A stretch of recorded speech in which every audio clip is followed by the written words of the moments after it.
The following program deals with a controversial subject. The theories expressed are not the only possible interpretation. The viewer is invited to make a judgment based on all available information.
The top talents in the comic book business are here to tell everything they know.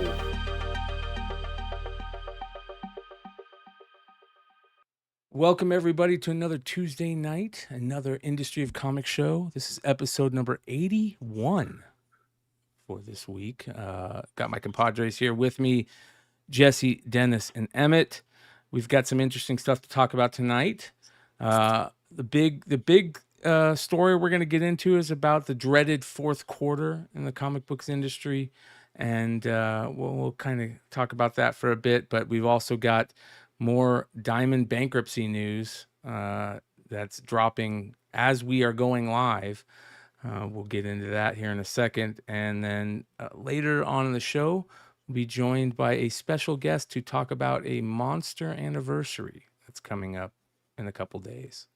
So that'll be fun. But Dennis is over here, like he said, burning the wick at both ends, going from store to store. How long does it take you to get to the other store when you're setting up now the new one? It's 40. Well, if I just left my house and went straight to the store, it's 45 minutes.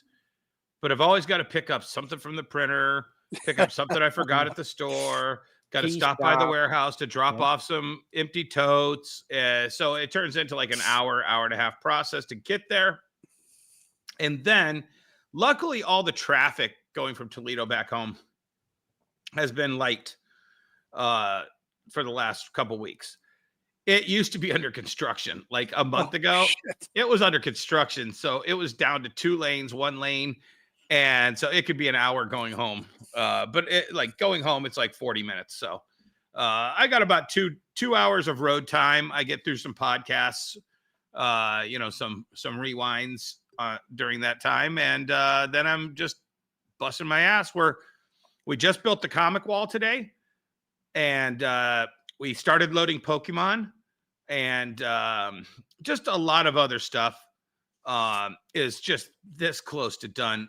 We did the walkthrough today, so the staff knows everything. So I basically said, it's kind of that principle of you leave something undone for the building inspector to like give you shit about so that he doesn't look at the other stuff. So we did that, and I'm like, okay, we could fix that. We can do a little bit more here. And we walked through the whole place. We made a list, and that's the list for tomorrow. And then Thursday, we have the VIP reception Thursday night from 7 to 9. And then we cut the ribbon Friday morning at 11 a.m. And they've got a list of people to come out and do this whole ribbon cutting ceremony on Friday. It's like a legit mall, and Toledo's a major market. And yeah. It's kind of exciting. Funny, you remember that gap I have in the floor between the 2 rooms, Dennis? Yeah. So when the fire inspector came in, every time I got there, or the building inspector, every time I got there, I'd say, hey, do you see that in the ceiling? Are we allowed to have that up there? Here, just walk this way while we're looking at the ceiling. Walk past it, and then are those sprinklers far enough from each other? So never saw it. And if she's listening to this show, I'm screwed. That's funny. Our fire inspector came through and gave us a fucking giganto list. Yeah. I'll tell you. So my dead mall, and I love it to death. So, don't take this as a negative. It's like, hey, I want to do this. Okay. Hey, I'm going to do this. No problem. A year in, I just do it. And if they give me any shit, I just like, oh, I'm sorry. Do you want me to take it down? This mall has a committee that goes over everything. Do you have this piece of paperwork? Do you have that piece of paperwork? Where's your this? Where's your that? I had to sign legal paperwork because I have to open up a whole new LLC in Ohio. So I had a 30-minute signing paperwork today, like jaunt.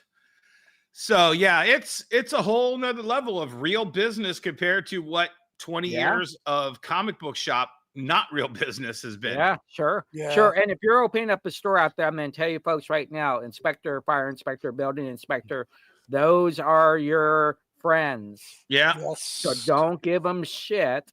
Don't say, hey, you're 10 minutes late. You're lucky they showed up. Yeah. Be happy that they are there. Shake their hand in, shake their hand out. I appreciate your time. That's right. Oh, big time. That's great advice, Jesse. Yeah. They are, I mean, they are your bartender. They are your postal man. They are what gets you out the gate. And hopefully you get the same one every single year if they come in every single year, because they are your lifeline to keep those doors open. Yeah, Well, we need that COO. Yeah. We have some interesting stories to talk about with the Diamond bankruptcy. We kind of talked about Actually, this can I stop before we go? Okay, yeah. So I did our little convention, the Monroe Pop. It used to be called Monroe Pop Fest, but now they're calling it Monroe Comic Con. I'll tell you, this was really fun for just me. We had at that little tiny show, we had at least 3 of our guests on here were at that show. And on top of that, I ran into 3 like fans I've never known. They've never come to my store. They came to that show. They were really slight about it. Like, hey, Dennis, love the show. And then I'm like, oh, God, okay, hey, let's talk. And then we would conversate.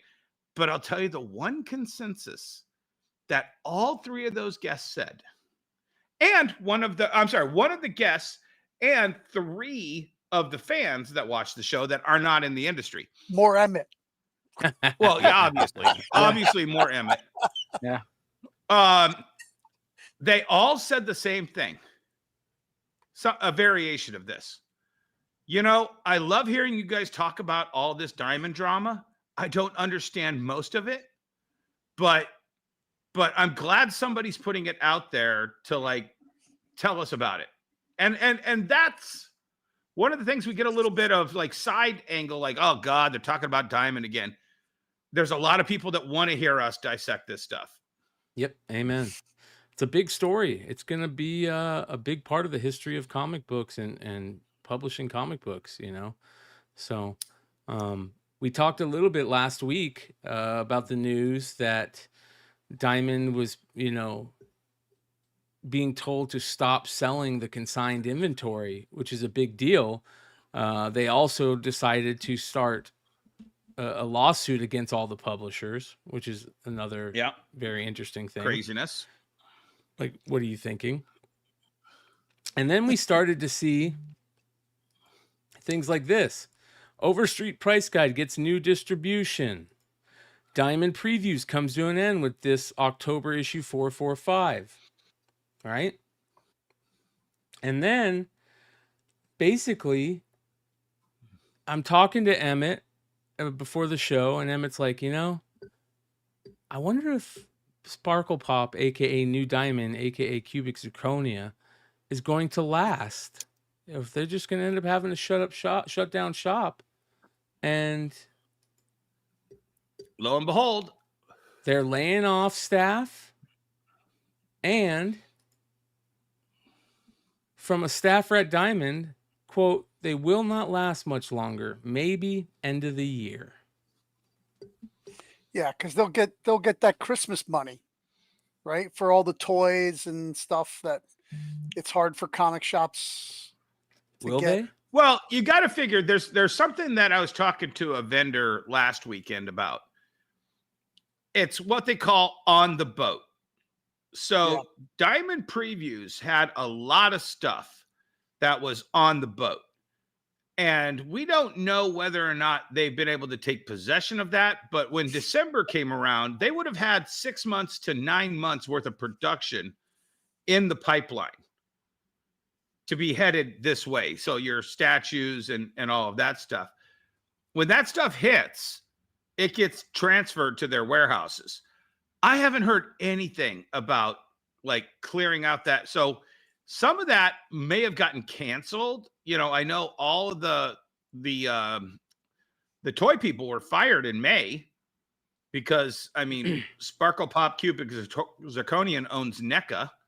But NECA is supplying all of its stuff.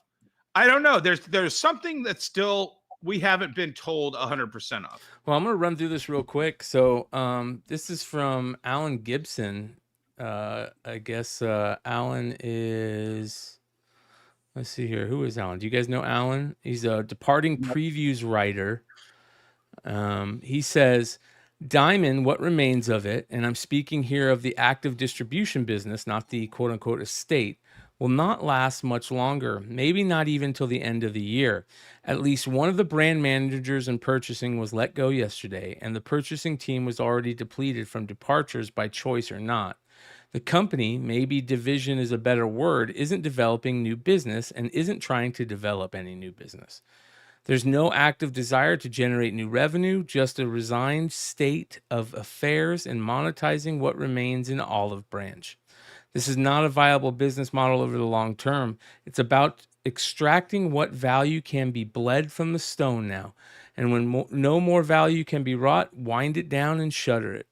To the few who remain, please look to leave sooner rather than later. Diamond Comic Distributors 2 is living on borrowed time.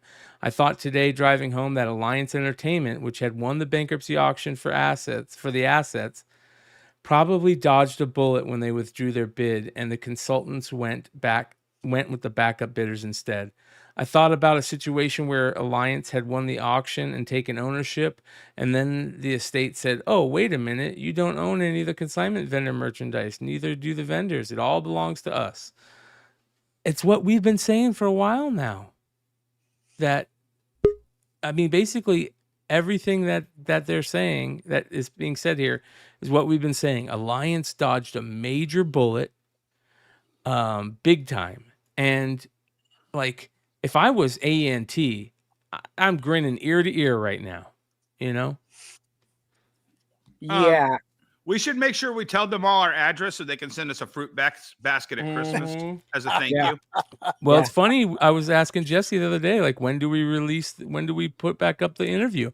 I think that we probably should put it back up now, considering most of everybody believes, hey, it's A&T, this happened for a good reason, so they shouldn't be, too. You know what we should do? We should do it on one of our shows and release it live, and then we can react to it now that it's so far in the rearview mirror. That's a great point. Yeah, that's a great point. Yeah, Maybe we do that right before New York Comic Con.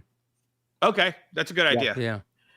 Yeah. So a lot of times what happens, and obviously this is, you said comic book stores, the industry will talk about this for a long time. I think bankruptcy historians will talk about this for a long time, how a bankruptcy should not work the way it ended and the way it's still going. At the end of the day, though, when a company does buy someone, they do tear it apart down to basically nothing. Very few people last on when their business is being acquired because they want new ideas. They want their ideas. They don't want the old ideas. Yeah, exactly. So I wouldn't say this is a surprise. I think it's reality now for the people that are still at Diamond. I have no idea how someone is still working for Diamond after May 15th. I have no idea what inspires you to go up and go to work. Yeah, exactly. Yeah, but Jesse, I think it comes down more to at the point at which that distribution model went from, like Brian Polito was talking about last week, from 13 different distributors down to 3, down to 1. And then that one being the sole place for that sort of business.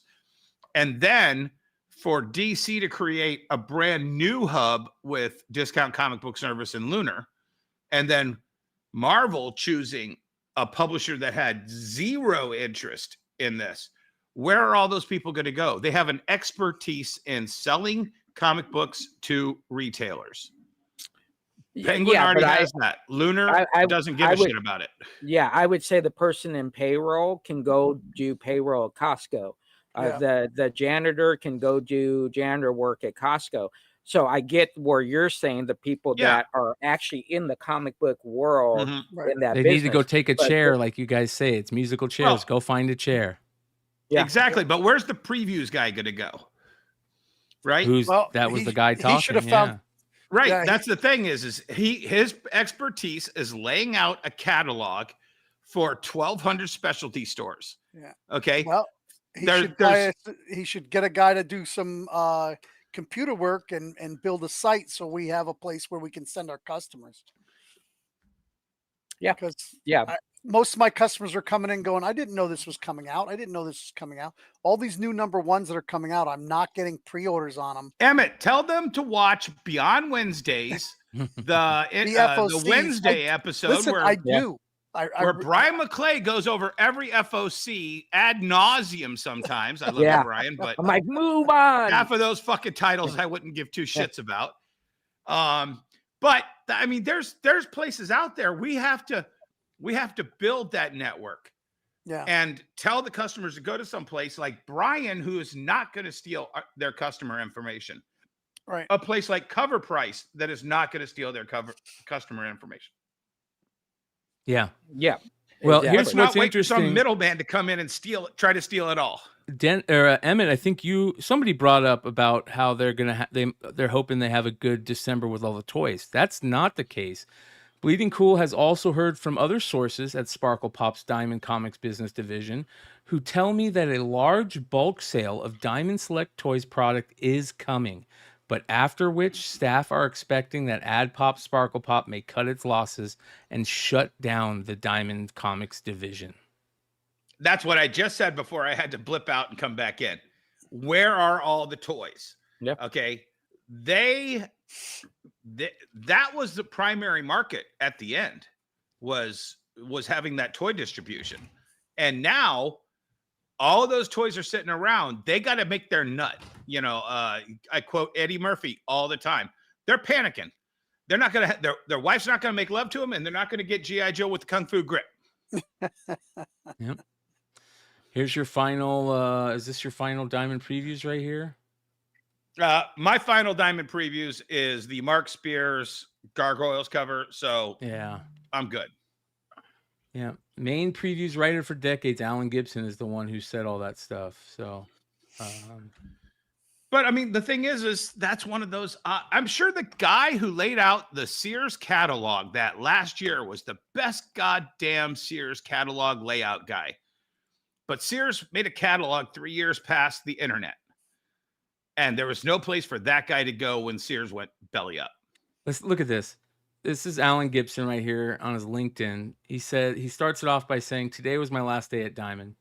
18 years didn't end the way I would have wanted, but when Chuck Parker started in on his prepared remarks, I also wasn't terribly surprised. It was what I expected. The October previews has 350 items in it. The products offered in new to order are a trickle compared to what they once were, and I wondered if our revenue post-bankruptcy was enough to keep the doors open. I mean, you hit it on the head, Emmet. Like, there is. He says, to the people I worked with, you are among the finest people I've ever worked with. I was proud to call you colleagues. I appreciate each and every one of you. You're the best. We did great things. I've been through all the emotion today's, and I'll be going through them for a while. I won't say that I'm not terrified, but it's also part of life. Quote unquote, I'm open to work and been applying for jobs for the past few months. There you go. He's been preparing. And DT says in the chat, man, how much of a bummer it is that because he used to work at Diamond in the early 90s and it was a good time. You know, a lot of these people have been there a long time. They're bumming out. Yeah, man. I would be very interested when this is all said and done, talking to some of my friends that are with Diamond, still with Diamond, not with Diamond anymore. When did the tea leaves start? Was it 2 years ago? Was it 18 months ago? It was. Or did they get punched in the face and didn't even know? No. When I talked to the people in San Diego, they knew before San Diego last year. Yeah, okay, yeah. And the thing was I was kind of stunned. I was kind of caught off guard with that because we talked about it. Yeah. We talked about how weird it was Why were see- they doing this? And Yep. then we started talking about the chinks in the armor in November, December. And so we were on it then, but there was a big window where they actually kept everything nice and quiet, which is shocking for our industry. Yeah. Yeah. So that will be very interesting for the person who just goes into work, delivering the mail to all the offices, person who's sweeping the floor, who's not in the know. So yeah, it's kind of where we're at this point of, okay, we've all moved on. We're giving you folks the information. These folks are out there looking for jobs. And Well, we're just doing our business. Here's another one that we talked about early on that a lot of us that we said that it wouldn't surprise us if Diamond UK just split off and made it nice and easy. And that's what's happened. Diamond UK put out an announcement, says we are very pleased and excited to be able to announce that the sale of Diamond UK has been completed and that the current management team of Diamond UK are now the new proud owners. So there you go. Yeah. Very, Diamond very UK cool. Well, is- let's address what Zabit's saying in the chat. So Zabit's like, hey, there needs to be this thing called a preview. But now that everything is scattered to the winds, somebody is going to have to be that preview. Okay. If we have to have a physical copy of preview, but I can't believe that preview sold more than 5,000 copies at the end, at the end of the good times, let Yeah. alone the end of the bad times. It's not a business model that's going to work. There's no business model that collates that data and prints out a physical copy of something to produce that few things. Penguin does not want to give anyone money to promote Marvel or the Penguin properties. Lunar does not want to give somebody else money to do that. Somebody's going to have to do it on their own, pay themselves. And I mean, and there's a big controversy going online right now. PhilView, the Philbo preview catalog, he's making that for his own company, and he's still getting shit that he only gives 45% off at a certain sales level from a lot of people in the industry. So, it's kind of crazy. It's like you can't have your cake and eat it too. We bitched about Diamond. Diamond screwed the pooch. Diamond's gone. Sparkle Pop is going to be nowhere near where Diamond ever was. So it's all gone. Yeah. Well, I know how much you do dislike Pullbox, maybe as much, if not more, than even Lunar or Discount Comics. But they're in the same boat. They're in the same boat. I got a lot of sales from it.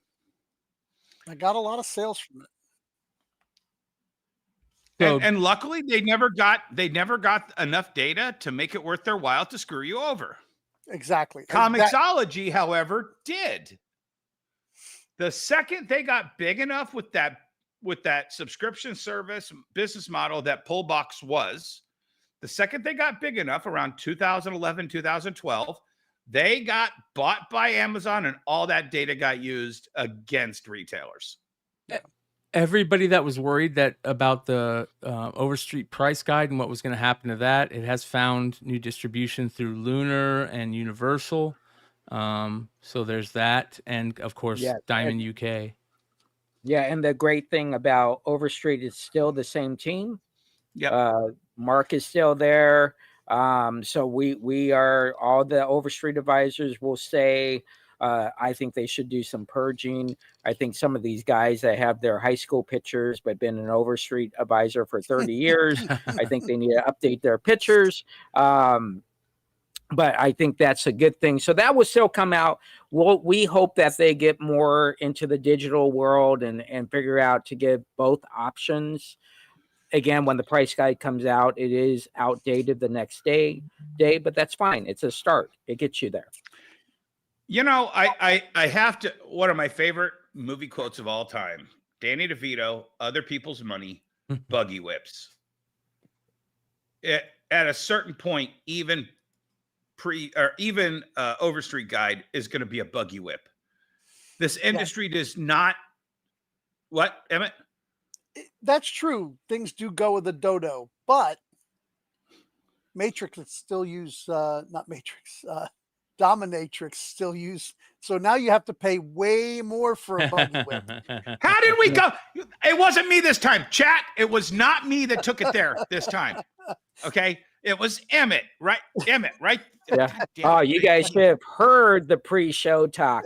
It had nothing to do with comics. Wow. Yeah, it's kind of funny. Who was it? Just Brett Smith. Overstreet is a great novelty, but it no way shows the actual going rate. What shows the going rate? That's kind of the key. Yeah, I mean, but even an app is look at Key Collector. He doesn't have all the going Comics Hub rate. That place out of Australia. Yeah, it's Stu. Stu, yeah, okay. Yeah, I don't hate. Here's the thing. I don't hate Stu.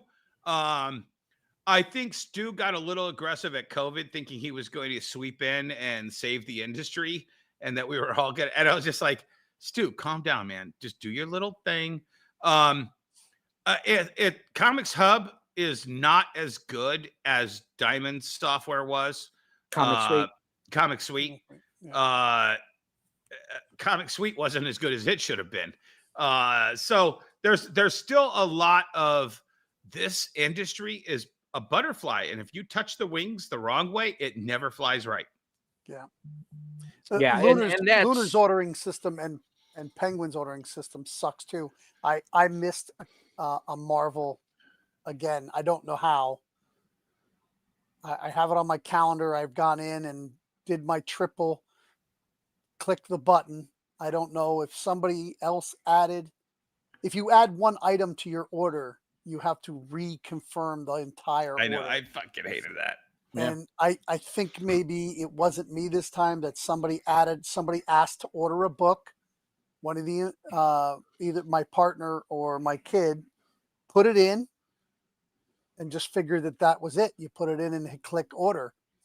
No, you got to reconfirm it 3 times. Oh my gosh. Yeah. All right. And the thing is it's been that way, but it's been that way for 4 years. We've all complained about it. I talked to people at a certain publisher that uses Penguin, and they hate it as well from their end. So, but the thing is that that's how they sell. If it works for old bookstores, it's gonna have to work for us. I want to switch topics real quick here. One of the things that we've talked about in the recent episodes are like street dates and how there's been this thing going on with blind bags entering the market, and how Lunar and publishers are having and distributors and publishers are having to put out statements saying, hey, don't open till street date, yada, yada. It recently happened again with Ultimate Comics and the Marvel offering. Marvel put out a statement talking about it. So we have these things that are happening in the world of industry of comics, where you need to know these type of things. What is the street date? What we talked about that. Another thing that I know the guys wanted to talk about is the recent thing that's happened with the the Red Hood #1 comic, where DC has asked retailers to pulp these books. Now, when this happens, what usually happens? Do they ask to have proof? Do they just say pulp it and they don't ask proof? Like, how does it work usually when they ask you to destroy a book or send a book back? So back in the day, back in centuries ago, but a while back, what they would do is they would send you an affidavit, and you would have to sign that affidavit, and you would have to say, I will not sell these books. I will destroy these books. And you would send that affidavit back. So a lot of stores got smart, and they just want to send the affidavit back. So that kind of went out the door because of the cost to do it. FedEx here, FedEx back, whatever it was. Then what happened, it became an honor system. And the honor system, I think, worked very, I wouldn't say well, but 50-50. Why? Because we didn't have live streamers. We didn't have people that didn't have comic book stores getting comic books. The second freaking live streamers or start online getting into this retailers. business, Yeah. that's day they when get 'em is the the day they honor sell 'em. system went out the Yeah. door. Yeah. That's my answer. It's a shame because we can't hold their what how you gonna hold a live streamer's feet to the fire? Now, should they be asking people? No, they should demand. They should tell you, not you might. Using the word might is horrible. This is what will happen if it is proven that you're selling books before release date. Well, this wasn't necessarily a before release date. And I'm not going to get into any of the other controversies involving this. There was actually a call prior to the big thing that I think canceled it to look at this book and this creator. Then the other thing happened. And then something I never saw. I was actually watching your show, Brian.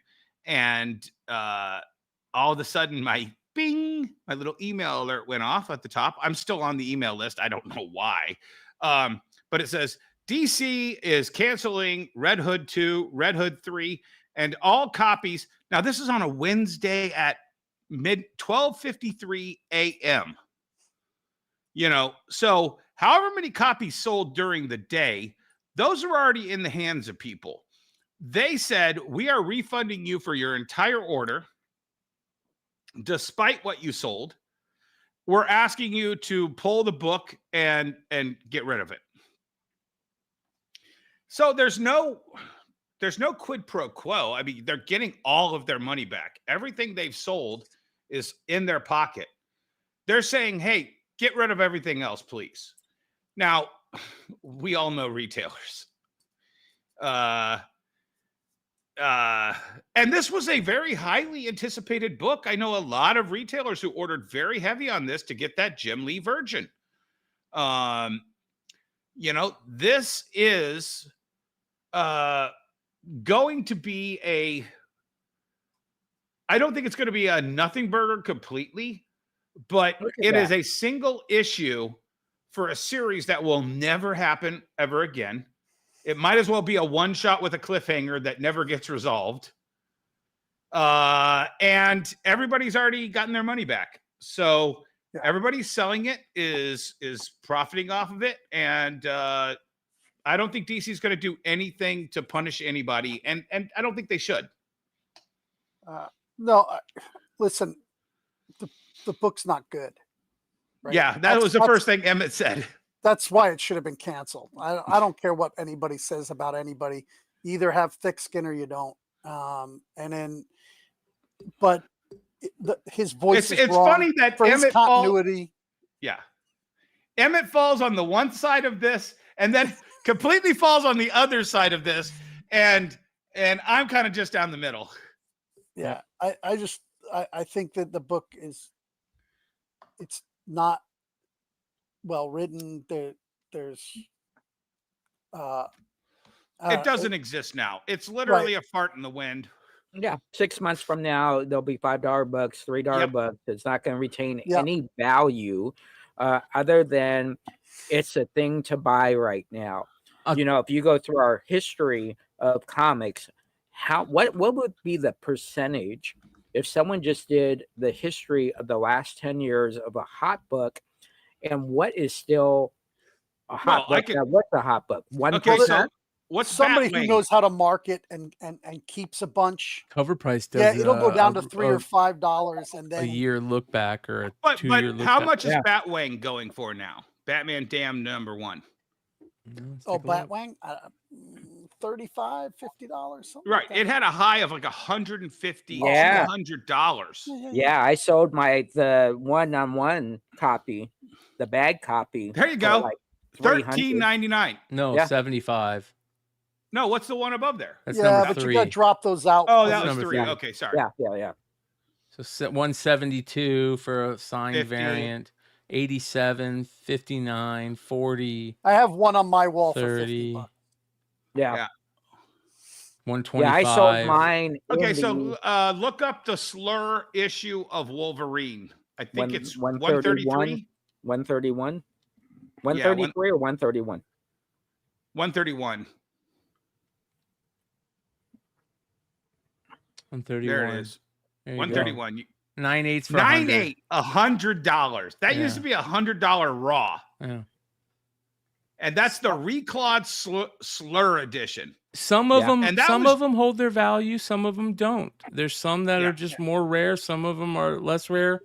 I think here's one of the biggest problems that I think is such a bummer is the 5 or 6 other people that worked on that book who are now not going to be able to, move their career forward because of it. I feel that sucks. That really sucks for those other creators that are on that book. The artist, the color, the Yeah. inker, Yeah. the letterer. Letterers do for a lot of different. Yeah, I'll tell you what. There's not one letterer who's ever been nostalgic about some project they've done. I've talked to Tom Orzechowski, who's considered the king of lettering, and yeah, like who's your favorite book? What's your favorite book? He doesn't give 2 shits. He doesn't, So don't cry a sad song for the letterer, Brian. But yeah, there's an artist involved with that. He's got his original art. He now art has looked a good. hot book. Yeah, he has a hot book. Jim He Lee better has, sell it now. Yeah, Jim Lee has that art. He could give it to his art manager and make a fortune off of that cover now. Yeah. Yeah. So I think at the end of the day, listen, there are retailers out there that probably grab those books, those giveaways that are coming. They'll probably already rip them up and throwing them away. And then there's other retailers saying, you know what? I don't care what they say. I'm going to sell them. Did you see in the chat there, Brian?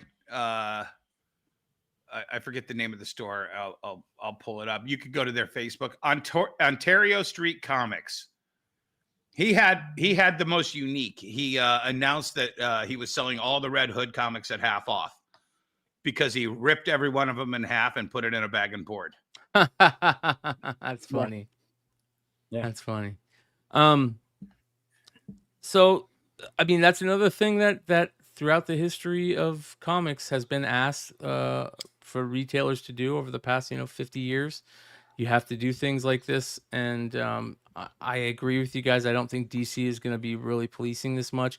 I think they just want to get it in their rear view as fast as possible. Yeah, which is understandable. So we'll see how that. Obviously, Stein had. Those are the top 3 books on the Hot 10 this week on House of Stein because they're selling, and it's just the fact of the matter.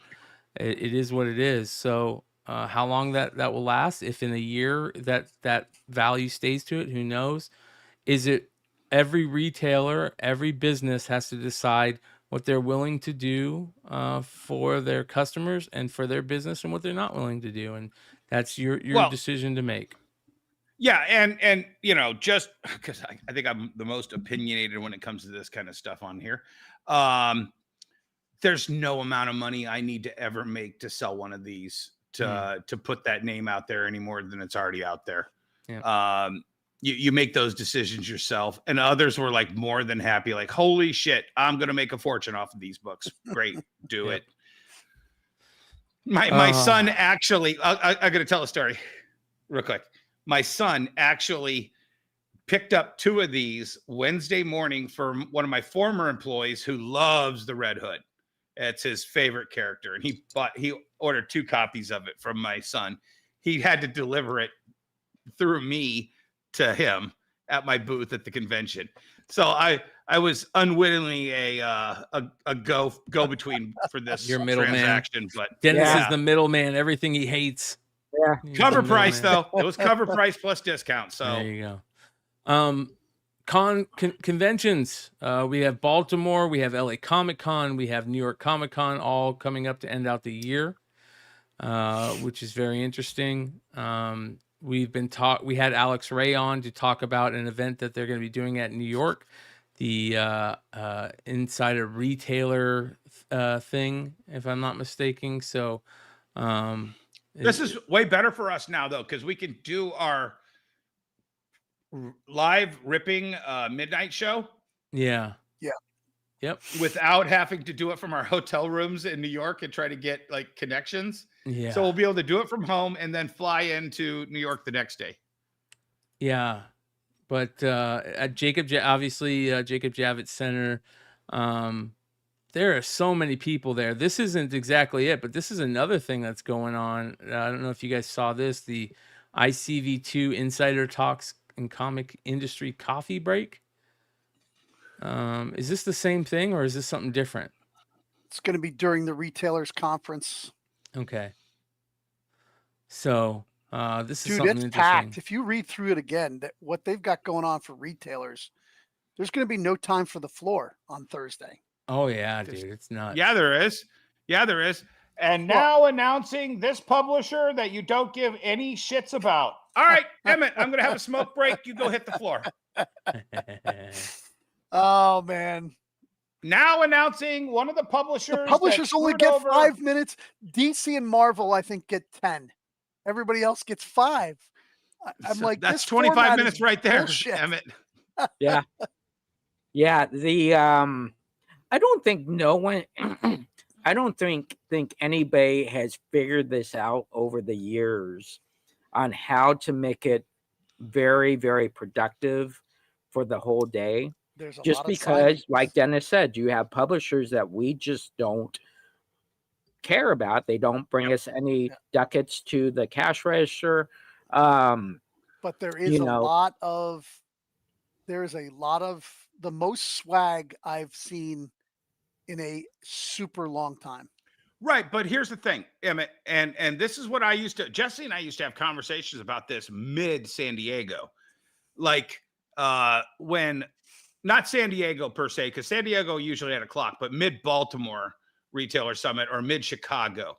And we'd be sitting there and we'd be like, hey, has this guy been talking for 20 minutes or is it just me? Yeah, no, it was definitely 20 minutes.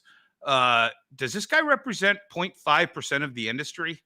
Yeah. So at what point does Marvel, who represents 40% of the industry, and DC, who represents 35% of the industry, and they've got their entire pitch, their entire quarter summed up into 5 to 10 minutes worth of time, do I have to listen to 20 minutes of a 0.5% publisher tell us about his life story of collecting comics and how I should buy this book that I might sell 2 of? I mean, this is Yeah. all day. It's all day. Yeah, I mean, it's that's packed. what Emmett's saying. But I can tell you right now, like, okay, V Friends, I'll be there. Don't go back up. V Friends, I'll be there for that. Sandstorm, yes. smoke break. IDW, smoke break. Jim Lee, I'll be back for. It's just there's 20 Poppers. minutes right there. So for all you Labubu fans, Dark Horse, there's going to be a free signing for that. Bad Idea, Square Enix, Oni, Comics Pro. There's going to be a free signing with Matt Kent for Oni. There's an hour right there that I'll be walking the floor with you, Emmett. 3:30 to 4:30.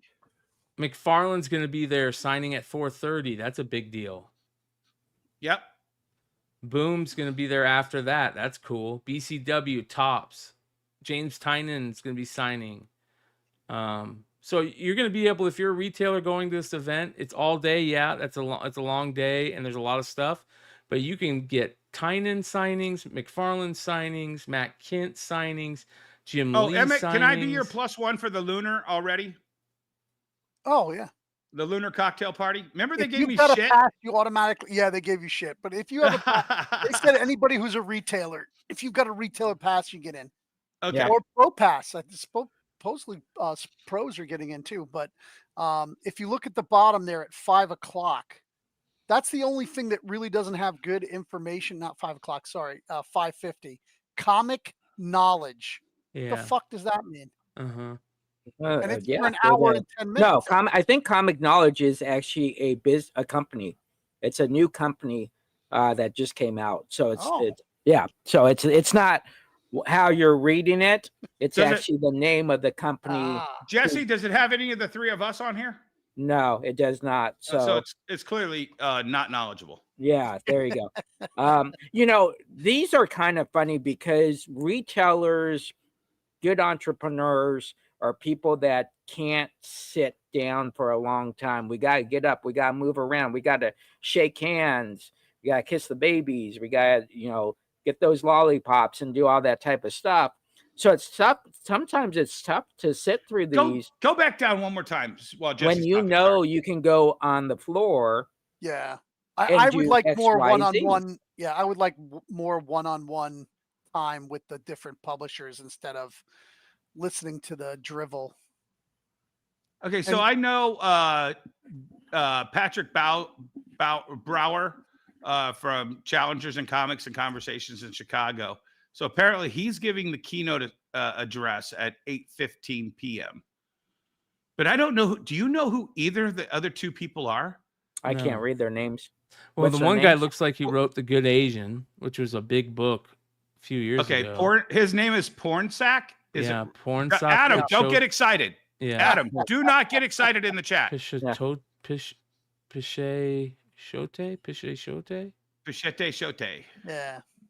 And then Courtney Menard, director of Tiny Onion, which is James Tynan's stuff. Must be his marketing person or something. Yeah. This is gonna be this is a party. It says here with Comic Sketch Art. We're throwing a party. Comic Industry Mixer presented by Comic Sketch Art will be at NYCC the evening of October 9th, Thursday, October 9th. This will be open to all industry badge holders such as Artist Alley, Writer's Block, Pro Thursday, Pro 4-Day, Press, Content Creator, Exhibitor, Panelists, and Sidekicks. This event will be open to the comic and publishing industry only. It will be start at 8 p.m. and end at 10 p.m. Free drinks, food, and swag while supplies last. So yeah, most of the stuff I will tell you I saw someone asking about roundtables and all that. My biggest point about going to these were just about pictures and getting pictures with my buddies, getting pictures with new people, getting pictures with artists, creators, heads of a business. That was more important to me than the actual event goes, because keep in mind, the day after, or actually during, you're going to see everything posted everywhere on the internet. Yeah, on all these pages that will describe how the XYZ panel went, what they gave away, what the swag is. So I think everybody has a different reason to go to these. Wait, did the Harveys? Hold on. Did the Harveys move to New York? Yeah. That used to be Baltimore. Is this a new thing? No, Baltimore's Ringo. But the Harveys used to be Baltimore. Harveys has always been in Baltimore, I'm pretty sure. So it sounds like the Harveys moved to New York, and now the Ringos are at Baltimore. I don't know. The last 5 years I've been going to Baltimore, they have had the Ringos there. Okay. Okay, yeah. So I think everybody has a reason to go to these. But it is cool to go and see your buddies and sit at a table and, eat some food and listen to some people talk occasionally. And so there are benefits for it beyond the actual retailer who's just staring and taking notes, right? Jesse, what's the over-under on the table that you and I sit at, having a full table of people or no one? Yeah. We have a lot of space to put our stuff on all those extra chairs. That's right. Exactly. So that is holy cow. And this is no joke. There are people that have sat down who didn't know who we were, and they didn't know anybody. And all of a sudden hey, where's the restroom? It's over out there. Never saw him again. Never saw him again. Or someone or called better, him over and watch said, my seat. Come sit watch right my here. seat. I'm going to the bar. And I go to the bar and I come back with a drink and I get in my seat and three people are like, oh, hey, is that so-and-so over there? Yeah. Yeah. And that's fine. Whatever. You don't have to be in the cool cool kids club. Yeah. Listen, wherever I sit is the cool fucking table. There you go. That's right, baby. Whether they want to sit by with the me air or not. conditioner, are you by the air conditioner? Is that right next to it? Yeah. Yeah, and it is funny because you do have those groups that I remember going to my first one, and is like you're deer in the headlights because you don't know anybody, you don't know etiquette, you don't know where you're supposed to sit, right? And at that time, you really didn't know what people looked like. So that you're my talking first to. retailer summit was 2005 Baltimore. I had opened in March, and I believe it was September or October. We were still an industry 20 years ago. Do you remember Wizard Magazine's presentations? They'd get that guy, I think it was Stu, would get up there with the fucking headphone mic, and he had a light show, and he had a presentation, and you would have thought he was a televangelist the way he moved around on that stage. The three guys, Dirk Wood, Jeremy, and I can't remember who the third one was, would get up on stage and they would do a whole little riff-raff thing, and they would then play a video from Eric Powell mocking all the comic retailers until he realized the camera was on. They gave us shit 20 years ago. Yeah. And now, after San Diego, all right, here's our presentation. We're going to have this book coming out. I'm going to fit all this in 5 minutes. And it's just like, Yeah. I remember every presentation from 20 years ago. I couldn't tell you half of the presentations we watched at San Diego. Well, I'm hoping that Reed Pop does a good job with this. You know, this is going to be a big deal. And shout out to Alex Ray and the crew over there for pulling it off. Oh, yeah. If you make it an event, it can be treated like an event. Yeah, last year's New York was really good. Not last year's, the year before. How the Reed Pop, they kind of, it was weird because it was a Lunar thing, but Comics Pro was kind of running it, or was it Comics Pro and Lunar was kind of running? I couldn't fucking tell. But that was the problem, because Diamond didn't put that together. Yeah. Because Diamond had the slot and somebody had to slide in, and that should have been probably our first inkling that something was going on at Diamond. Yeah. So I want to get into our main topic of the night. This is something that I've heard for many years, especially creating content. And you know, the world of the online flipper, it even is a major, you know, thing. When it comes to the fourth quarter, the last quarter of the year, that November, December, you know, time frame in the world of comics, everything slows down. Sales slow down. You know, news slows down. It's that dreaded fourth quarter storm is coming. And I want to, you know, talk about it with you guys who know exactly what I'm talking about, and how you combat it, how you deal with it, how you prepare for it, and that type of stuff, and why it happens.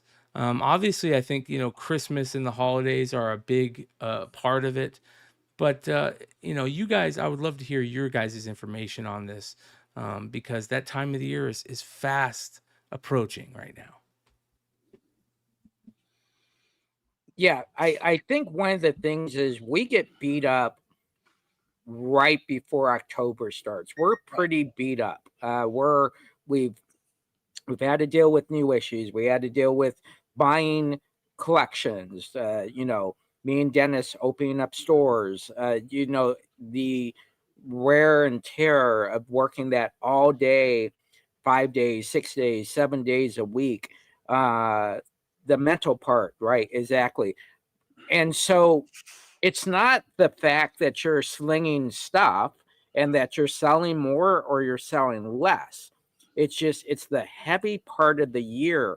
And when you know, if you can just break even before Black Friday, if I can be within 2 to 3% of being in the black. The one phrase nobody ever uses in retail is the biggest truthful phrase, Red Wednesday. Because when you close that store on Wednesday, you shouldn't be in the red, but you always are. Yep. And you have to have Black Friday. Yeah. No matter what. And so I think there are a lot of challenges throughout the year.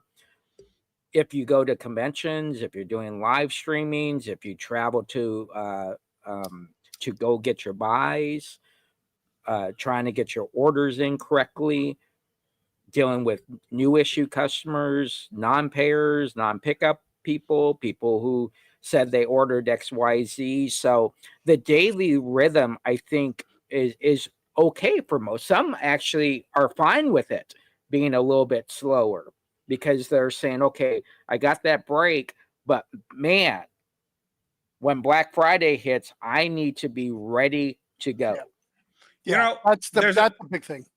there's another factor, and when is Black Friday this year? That's a thing that I always used to have conversations with, because Black Friday happens after November. So depending on where Black Friday falls in the month of November, it means you have X amount of days till Christmas after that too. Right. And this year it is November 28th, which is actually a very bad Black Friday to have, because you have you have 4 weeks till Christmas at that point. Yeah. And that means you have 4 weekends, you have just that many. Whereas if you get one of those Thanksgivings that's like November 22nd, you get an extra week of Black Friday through Christmas. Yep. So this is going to be a really bad year for some people who aren't tracking this. Right. Me, and I'll just tell everybody, I use Square Terminal. It's one of the best POS systems I've ever used. 20 years in the business. If you set it up correctly. Correct. Yeah. There you go. I need work on mine. Okay. Well, I'll loan my son to you for a weekend, and I'll put him up. Yeah. He programmed all of our new POS for Cosmic Pop. He actually was able to utilize all the stuff that we did in the previous 2 stores and then expand on that, which was really good. He did a fabulous job on that. But one of the things it gives me is I can pull up today's sales. I can pull up the week. I can pull up the month. I can pull up the year. And I track that throughout the entire year. I don't clock watch it. I can look at every SKU. I can look at every price point. That's the big thing. What percentage you make your pie? What percentage is this item? What percentage is that? I need to buy more of this because this is now being a bigger part. Yeah, that's all really good business. And I'm at the store all the time. Well, I'm just saying, just when Jesse said, I was like, oh shit, I haven't looked at it in a month. Let me see where I'm at. And I'm looking at my sales at Wonderworld are within $5 of where my sales goal is for the end of this month. So everything from now until the end of the month is additional to what I should be at. Right. And Dystopia is 10% down at the exact same sales volume. So 3 years in a row, I haven't had a Black Friday sale because I don't need to. My entire sales model is discount pricing. Yeah. So it's not something that it doesn't even factor into me anymore, Jesse. Right. Yeah, we're more about rewards, and we use the Square loyalty program. So we'll have a whole bunch of rewards for them when they come in during that weekend. That when they get to the terminal, they'll be able to choose, I get a free book, or I get one of your exclusives. And I think a lot of people in the comic book world aren't actually looking for discounts. I think they're looking to be recognized. Yeah. I think that's very important, to recognize your customer for shopping with them all year. And if your prices, same thing with me, my prices are pretty low. So you really don't need a discount, but let me show you why loyalty matters. Here's how many points you got that you're then be able to use in the month of December. And you'll then be able to get a whole bunch of cool stuff. We're hoping we have our coin by then, so we can coin all our good customers when they walk up to the cash register. Those little things, we just ordered our ducks for all the Jeep drivers or whatever that duck thing is. What is that? I don't understand what that is. I keep seeing that. What is that? It's a thing, man. There's Jeep drivers always used to make hand signals and stuff, and now it's morphed into ducks. I'll give you a little history lesson. Jeep made the Army duck vehicle. It was an amphibious vehicle that was a Jeep on a boat chassis that you could go across, and that was the duck. Okay, and I forgot about that. Yeah, so that morphed into Jeep lovers loving that feature, and then they just kind of adopted the duck thing. Toledo is where the Jeep factory is, where they make most of the Jeeps that go out onto the sales places. Every dashboard is covered in ducks. Yeah. There's ducks everywhere. I think the Toledo, you know how they always have like the chicken or a cow or whatever. I'm pretty sure Toledo has ducks everywhere for like their city icon. Yeah. Yeah. And so the thing is, when you see someone with a Jeep, you're supposed to give them a duck, right? So we have about 200 ducks in the store when a truck pulls up, Does that say your logo on it? No, not yet. Those all have them in November. We just Okay. ordered them because we had to design them and all that. So I had a couple buddies that own stores give me theirs. And you go up and a lot of people, just put it on no, I'm going to hand them their duck, right? The funny thing is I refuse to put a duck in my Jeep. So I get ducks. I'm going to look at Jeeps next week, Jesse. Yeah, I get a lot of ducks that I'm able to give back to people. What's funny is when I first did it, I used to just put it on their car in front of the store, and then the person would be so busy they get in their car and take off, right? Yeah. And I'd be so pissed that I'm like, grab your duck, right? And you see the duck go flying off the thing.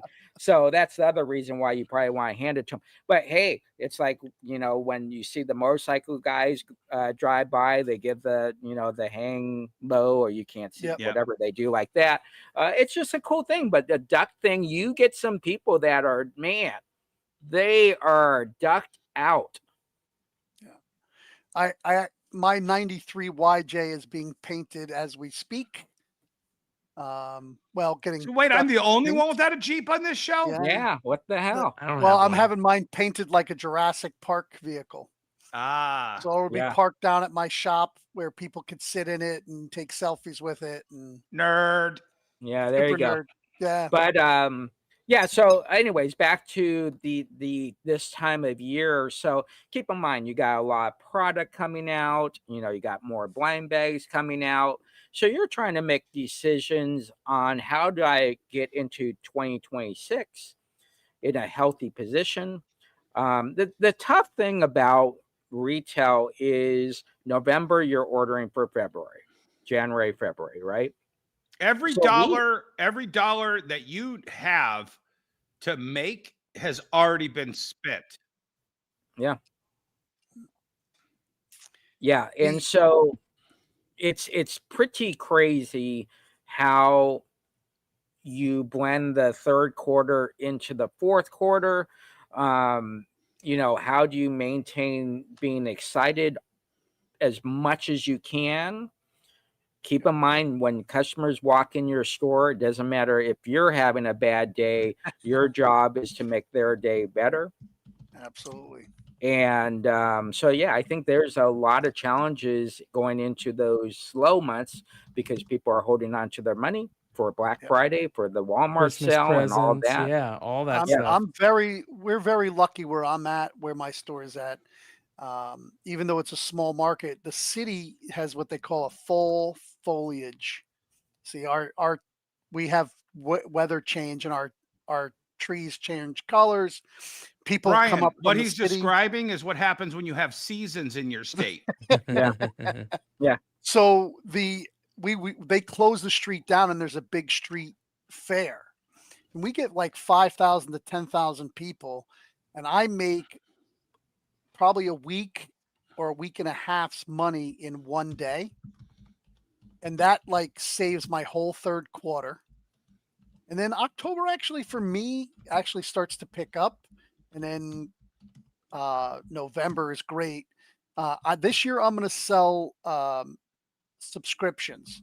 So you don't know what to get your comic book love, the person in your family that loves comic books, $50 will buy them a subscription. You don't even have to pick the book. You just hand them we're going to make up these nice things. They get to package it, and then they can bring it in, and they'll get 12 books for $50. There you go. That's awesome.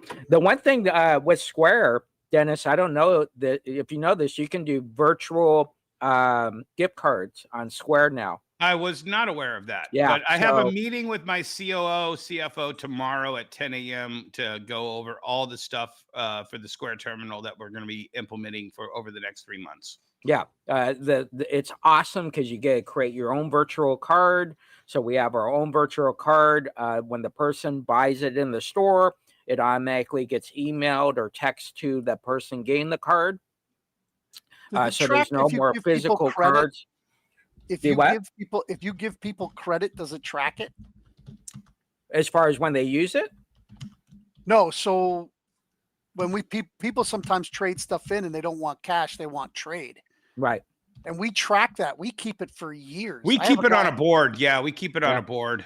Yeah, I have it on a spreadsheet, and I just wondering if they had that in there. Yeah, well, you can. I mean, you can buy a virtual card without actually putting money into it if it's your own business. So you can go to your terminal, buy the gift card, and say they paid cash, right. or whatever, and then just change it in your book so you know that it's actual credit. If you wanted to do it that way, there's so many ways to do it. We have a 1-year policy on credits now.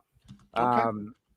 We don't, after a year, it's kind of like, dude, you got to use your credit.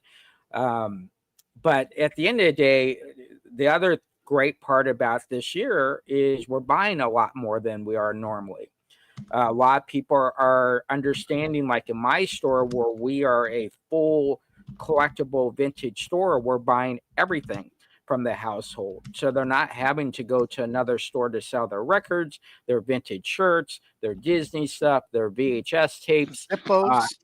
Yeah, exactly. So I think there is the buying aspect of it as well. And a lot of the stuff that you can use during Christmas, during the holidays as well. So I think it's a good part of the year to organize, get planned. It's kind of like Dennis's drive. You need that free time to kind of think freely without someone saying, hey, how much is this Pokemon card? It's not priced. Right? Okay, man. so there's Oh my God. Okay. Than that. You went there.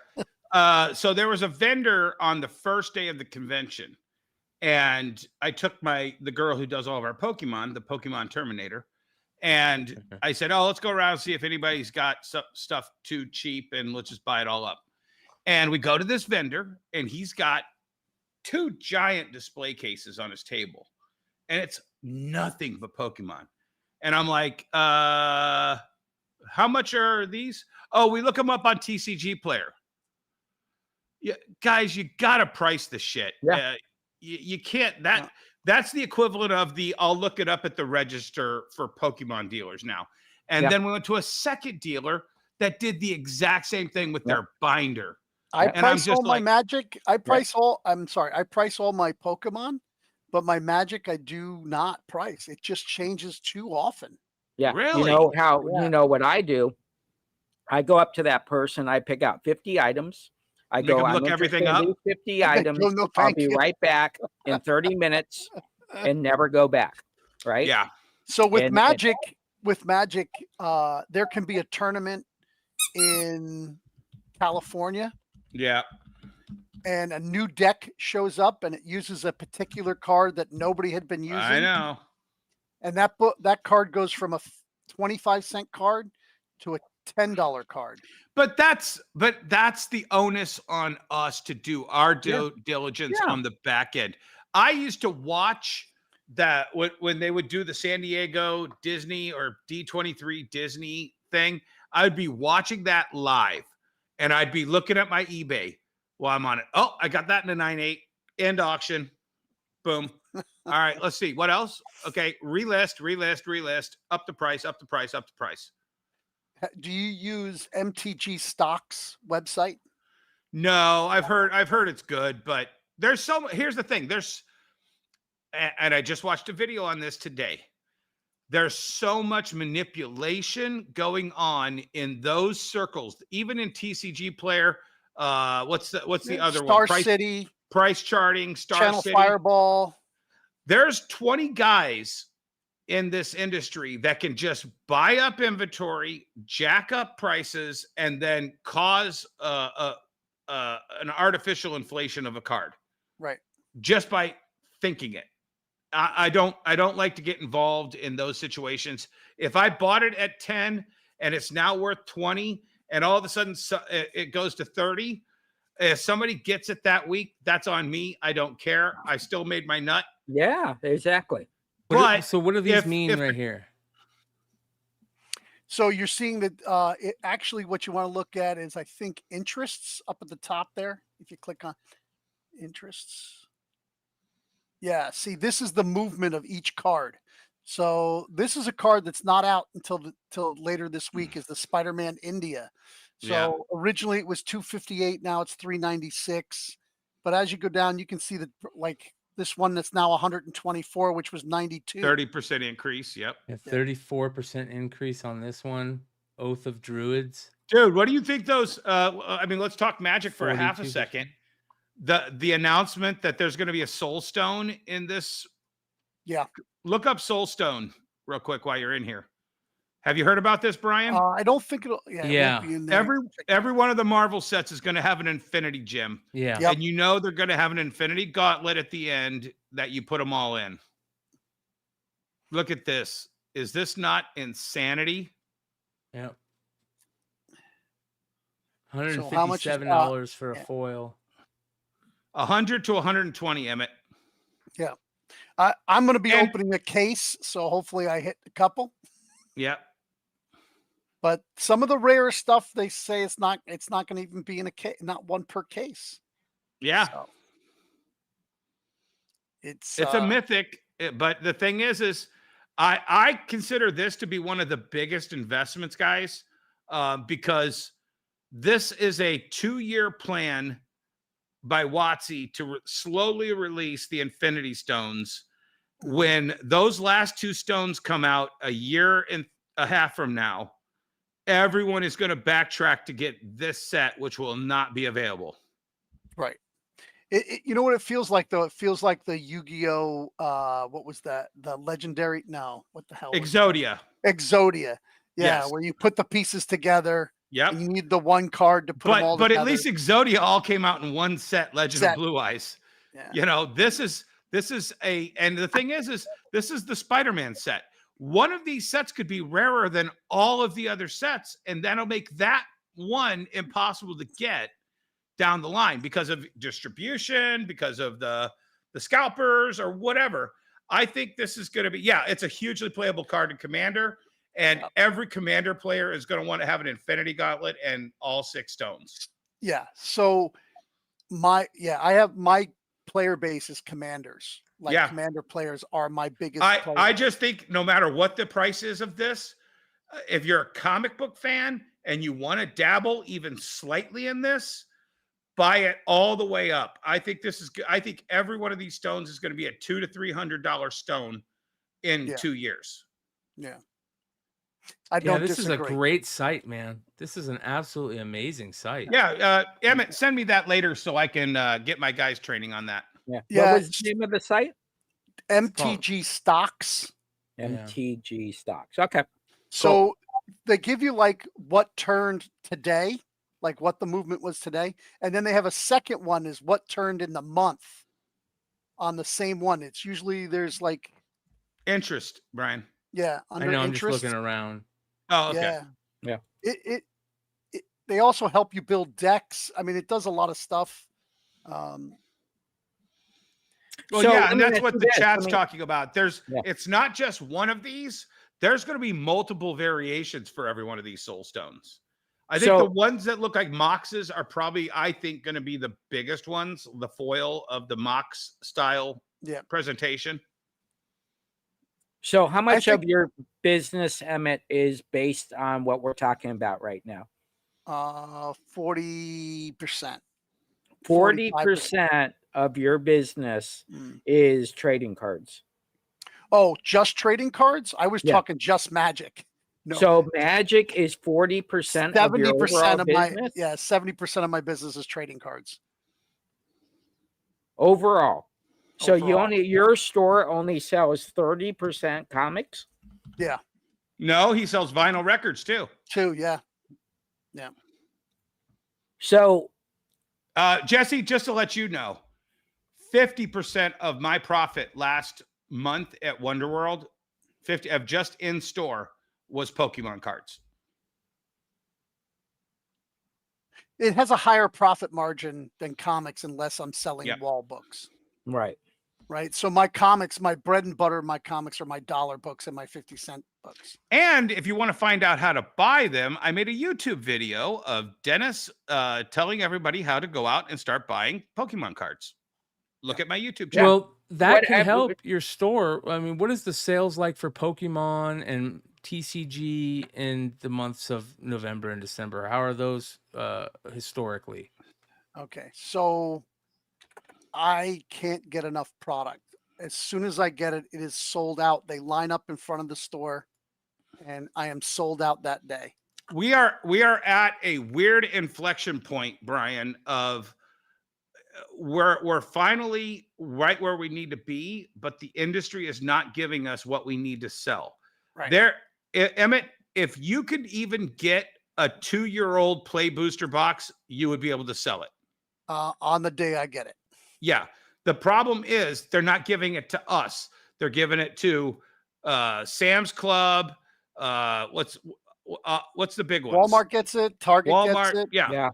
All of the big distributors get it, but Yeah. the distributors that supply us will not give it to us. They would Well, rather they put it out on Amazon.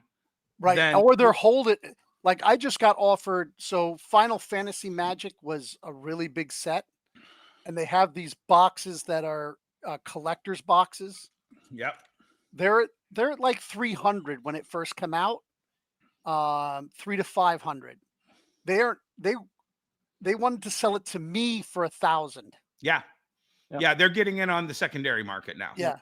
So the secondary market had it at 1,300. So I would have to put $1,000 out to make 300.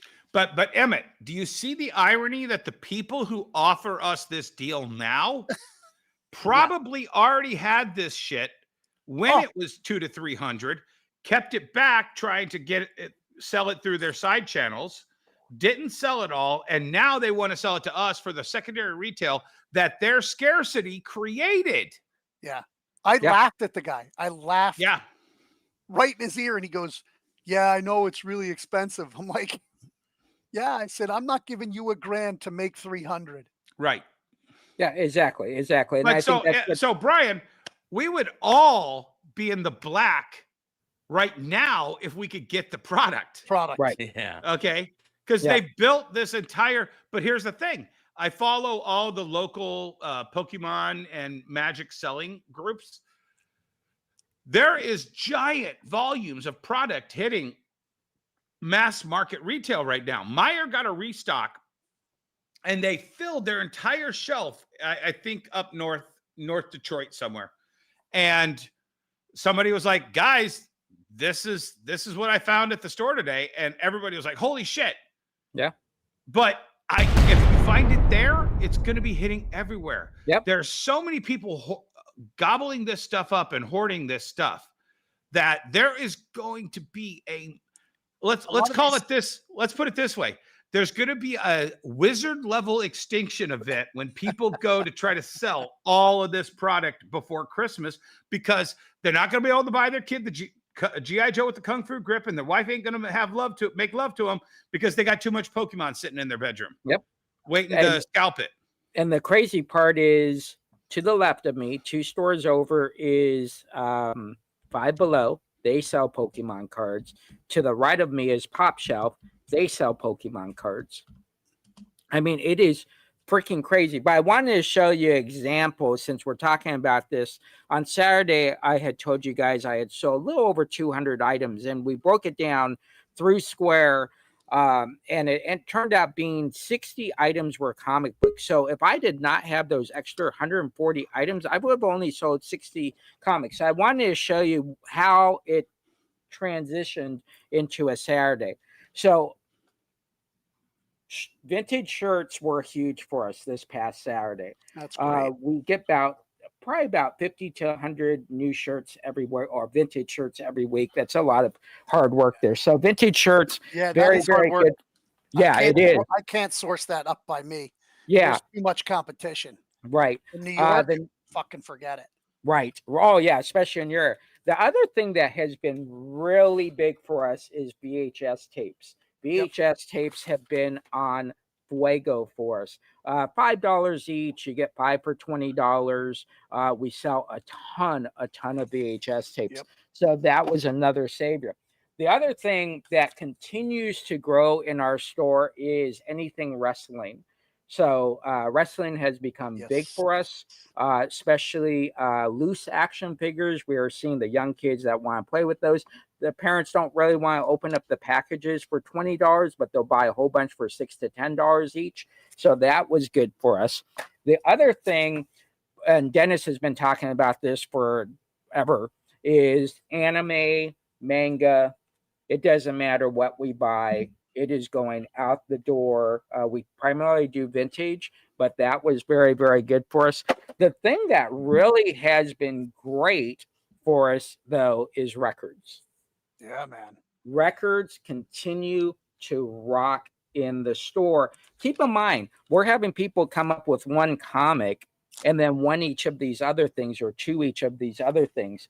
The two other things that we sold very well are loose Hot Wheels. Parts. Yeah. What do you get down there for loose Hot Wheels? We get $2 each, 5 for 10 or 6 for 10. Okay. Yeah. So very, very cool.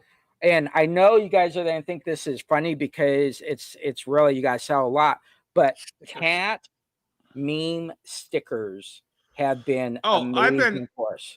Stickers have been one of my biggest price points for all of these new concept stores. Yep.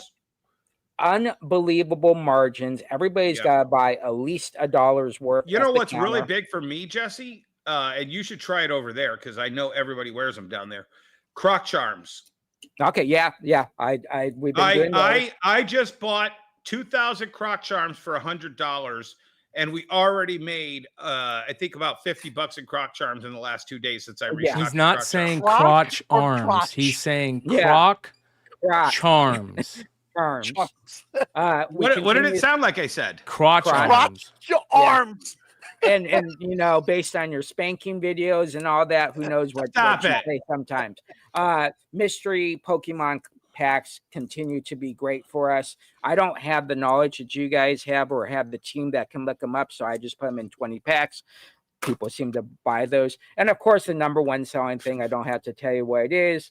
Socks continue to be unbelievable for us. Oscar Mayer socks Polish up, number one. Polish up the sock crown, Jesse, because I just set my sock display today. Yeah, at Cosmic exactly. Pop Retro. Yeah, I'm telling you. So, folks, if you know, I was looking at someone they were talking about, you know, should we be depressed and all this stuff? No, we should be having a great time because we get to deal with a whole bunch of cool customers that come in for some great, you know, collectible therapy, not alone comic book therapy, but collectible therapy. And I think we have all these options now. At the end of the day, if you're not selling one thing, why can't you sell something else? I didn't want to act surprised that 70% of your business is trading cards, but it is what it is. Yeah. And it moves, it changes, right? This year it's been pivot. 70%, but Magic goes through a cycle. Pokemon goes through a cycle. You have to have something else to sell. And the thing is everybody I'm talking to that isn't fully vested, like I opened a store that focuses on Pokemon, you know, like one of those guys. Everybody I've talked to, we've got 3 to 5 years of this Magic and Pokemon cycle to just reap the rewards. And as we stay stable, all of the Johnny come latelys will dry up, and then we will have the dominant retail force for that later. Well, I don't know if you know this, but like most of the guys I know who are trying to open shops, I've been giving them all these distributors that I'm with. They're not letting anybody come in. Nope. You can't get into a distributor. If you want to carry Pokemon and Magic, you're fucked. Just me Go ahead. Go ahead. Brian. One of the dominant retail forces in comics in the pop culture industry right now are blind bags. And ladies and gentlemen, somebody is joining us who just recently set a record in the sale of blind bags, Mark Spears. Holy cow. Wait a minute. Where's your monster hat? Where's your monster shirt? Jesus What Christ, the are you in the hell? Nike business or are you in the Mark Spears business? You'll never get. I was like, this is an AI Mark Spears. There you go. There we go. What does is that that little say? symbol after the mark? Oh, I The thought that was bat. something Oh, else. that's another Yeah, bat. there you go. Yep. So we haven't had a chance to talk to Mark since this happened on the industry show, and this is a pretty big deal right here. So we all throughout probably the 2 weeks before, we were all saying what we thought it was going to be, and I can't remember who it was, but somebody almost hit the mark, hit it right on the mark, pun intended. Okay. I'm fighting this, Brian. I hit the mark closest to what the actual orders were. No. Jesse guessed what the print run was going to be. The question was how many orders. Thank you. I won. Nope. Orders are print runs because it is baked in. When you do the orders, they bake in the 15%. Yeah, So 15%. you could smoke all your cigarettes and sell your hot socks and do everything that you're doing. Anyways, Pretty interesting. ahead. Man. Let me, because I've been watching what y'all are talking about Magic. So on that note, as well as the blind bags, I have that the card coming out with the action figure here in October, I believe it's coming out. It's a huge more deal. Stuff, I can't talk about it, but more stuff to come. I'll say that. But you So can if only you get are a that card Magic- with the figure. Yeah, if you're a Magic retailer, you're gonna really like me next year and the years to come. So that's something though. It's a cross promotion. You might have some guy. I've looked at it on the internet where guys they just collect Magic and they're like, I'm gonna have to buy this action figure to get this. Right? They're wanting it. Well, if they come in your store, if you carry these, I know this is a Hasbro thing, but you actually might carry them secondhand. You might carry just the card in the figure. You can push them over to some comics and stuff. I couldn't buy this by itself. You have to buy a case to get it. Oh, do you? Wow. Yeah. So I bought them. I don't get any comps sadly for this, so I had to go and buy them regular retail. So you found somebody that was pre-ordered to you no, just Amazon. You can order on Amazon, just but it's not wholesale. It's just regular retail. $30 a piece retail, right? Yeah. Well, So, I'm not selling mine for $30. Okay.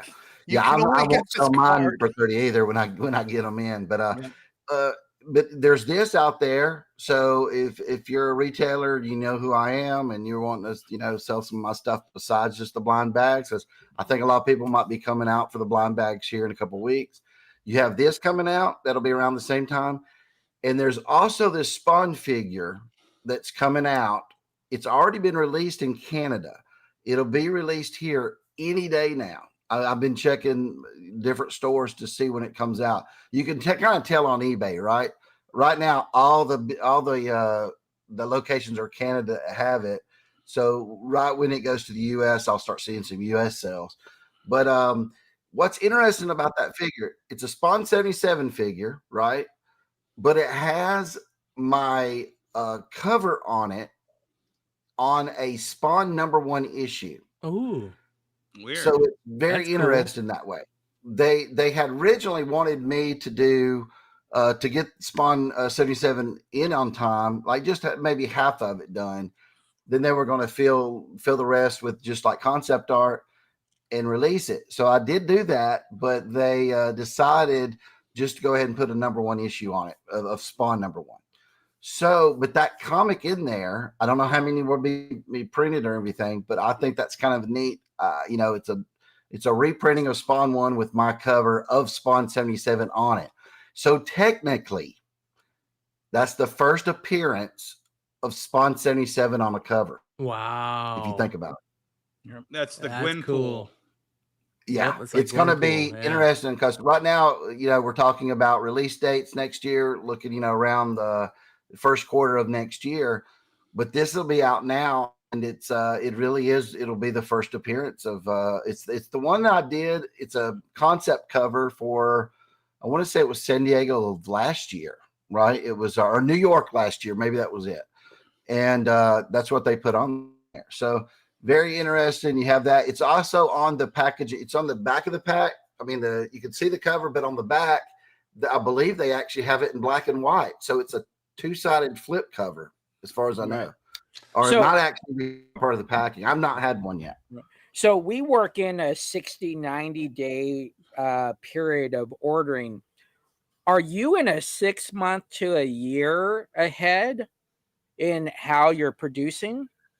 Now, you talking about when I do artwork for other Right. companies and stuff? Oh, Yeah. I have done stuff. I did stuff in 23 that's not come out yet.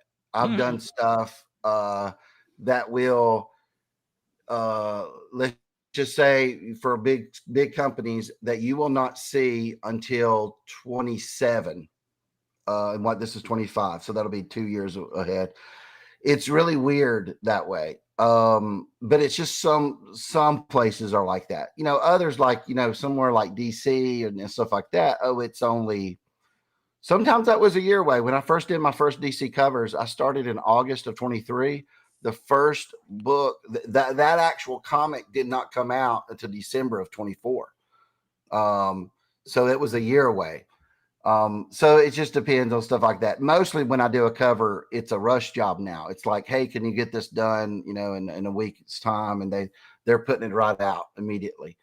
Well, speaking about dates, there's a special day coming up in a couple of days, ladies and gentlemen. Yep. 52 We're weeks. 2 days away. Yep, 2 days. And the 18th will be 52 weeks, right? Since Monsters #1 came out through Keenspot. 1 year anniversary of Monsters #1 through Keenspot. Man, when you told me that, I was like, it feels like longer. It feels like it's only been a year. It what really is weird, I was telling you that and again, when it came out, it wasn't it sold out the first week, but you're talking about what altogether there was around 10,000 copies, and that's rounded up.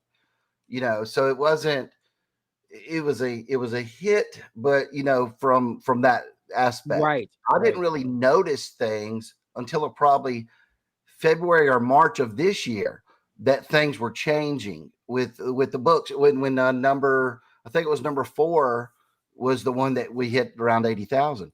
So really it's even been short, such a short time span that this thing has taken off. And yeah, we ordered the cake today. We are excited, man. I'm going to celebrate the heck out of this. I love it. 1 year ago, I was so nervous releasing this to the world that I was so worried that stores would still have copies of #1 on the shelves by after Halloween. And I was writing stores the day of release saying, whatever I can do to help you sell this book, because I felt a commitment to the retail. Like, I don't want them stuck with this book, and what was great to hear by that night, I want to say all the stores that I had wrote said they were sold out. Midtown, I think, sold out by that Monday. I remember Golden Apple writing me that day of release. And you've got to remember, it released a week early. It was supposed to release the 24th. And it got Diamond, thanks to Diamond. They went ahead and just released it without even telling us. We didn't even know. So we had I was going to build up to it, right? For a week. I was going to come on there and post things about it, let everybody know. Nope, just got released without letting anybody know about it. So I remember Golden Apple writing me and I said, how's it selling for you? Is it doing okay? And they said, well, thanks for asking. We got that, what was it? The Infinity cover. They said, we got that. And I was like, oh, that's all you ordered. And they go, no, that's all we got left. I was like, that's pretty good. Yeah. So that again, it did so good out of the gate. Remember, we did a second printing before Halloween came. We Yep. had that trick or treat cover come out. Yeah, this one So right here. yeah, it was right. Yeah, right there, and that did really well, and then number 2, and so on. And man, I'm so blessed, so grateful, so happy that it's been accepted like this. It's just been a year, and dude, it's just amazing. The fan base grew out of a small fan base for it to what it is now, and just amazing, man. I can't believe it. I never thought something like that could happen in comics. But again, there's no big engine behind this. And then to trust me, Mark, we know Keen Spot is not doing what they're supposed to be doing right now. Well, and then the blind bags, man, the 350. When that number came out, I was like, oh, because I really want to hit 400. That was my goal. Because I was under the impression Battle Beast did 400,000 copies. It did, but only 200,000 of it was blind bags. The others were open order for the other 3 books, the exclusives, the incentives, and all that. The 350 is not counting incentives or anything like that on our numbers. So we have the biggest blind bag in the history of comic books by far. By about, I think Battle Beast was the number 1 holder before that. Yep. So we're beating it by about 150,000. Now, a lot of people will say, yeah, but it's a gimmick. What's the point of holding a record for a gimmick? Dude, I like it. I think people are going to really like this. I put a lot of effort into it. Whatever I thought that I would enjoy as a customer is in there. You got 90 covers. You've got very rare stuff, 1 in 700s in there. We have the 13 Unholy Grails, and I have confirmed with CGC they're going to put it's an Unholy Grail and that it's a 1 of 1 on the label. Awesome. Right? I talked to them. So we've got that happening. And then, not to give nothing away, but there is some surprises nobody knows about in these bags that I don't want to give it. You know what? We might give them a little sneak peek at the midnight release. We might tell them that it's in there, but right now you don't know. And it's going to make these so evergreen to where you'll never want it just sitting there. You'll want to open it up to see if this is in there. It's a golden ticket to come over and mow Mark's lawn. Yeah. It's a dinner with Dennis. That's what it is. It's a dinner with Dennis. Hey, you ask Mighty Mel V. Dinner alligator soup with Dennis is one of Mel V's greatest moments. I'm looking forward to seeing Mel in New York. Looking forward to seeing her. How was it working with WotC? With who? Wizards of the Coast. Wizards of the Coast. Hasbro. I really like Hasbro. The working with any license is rough, and I've done it for 20 years, right? Working with Marvel and DC and the license side, and I did it over there at Dynamite with Nick.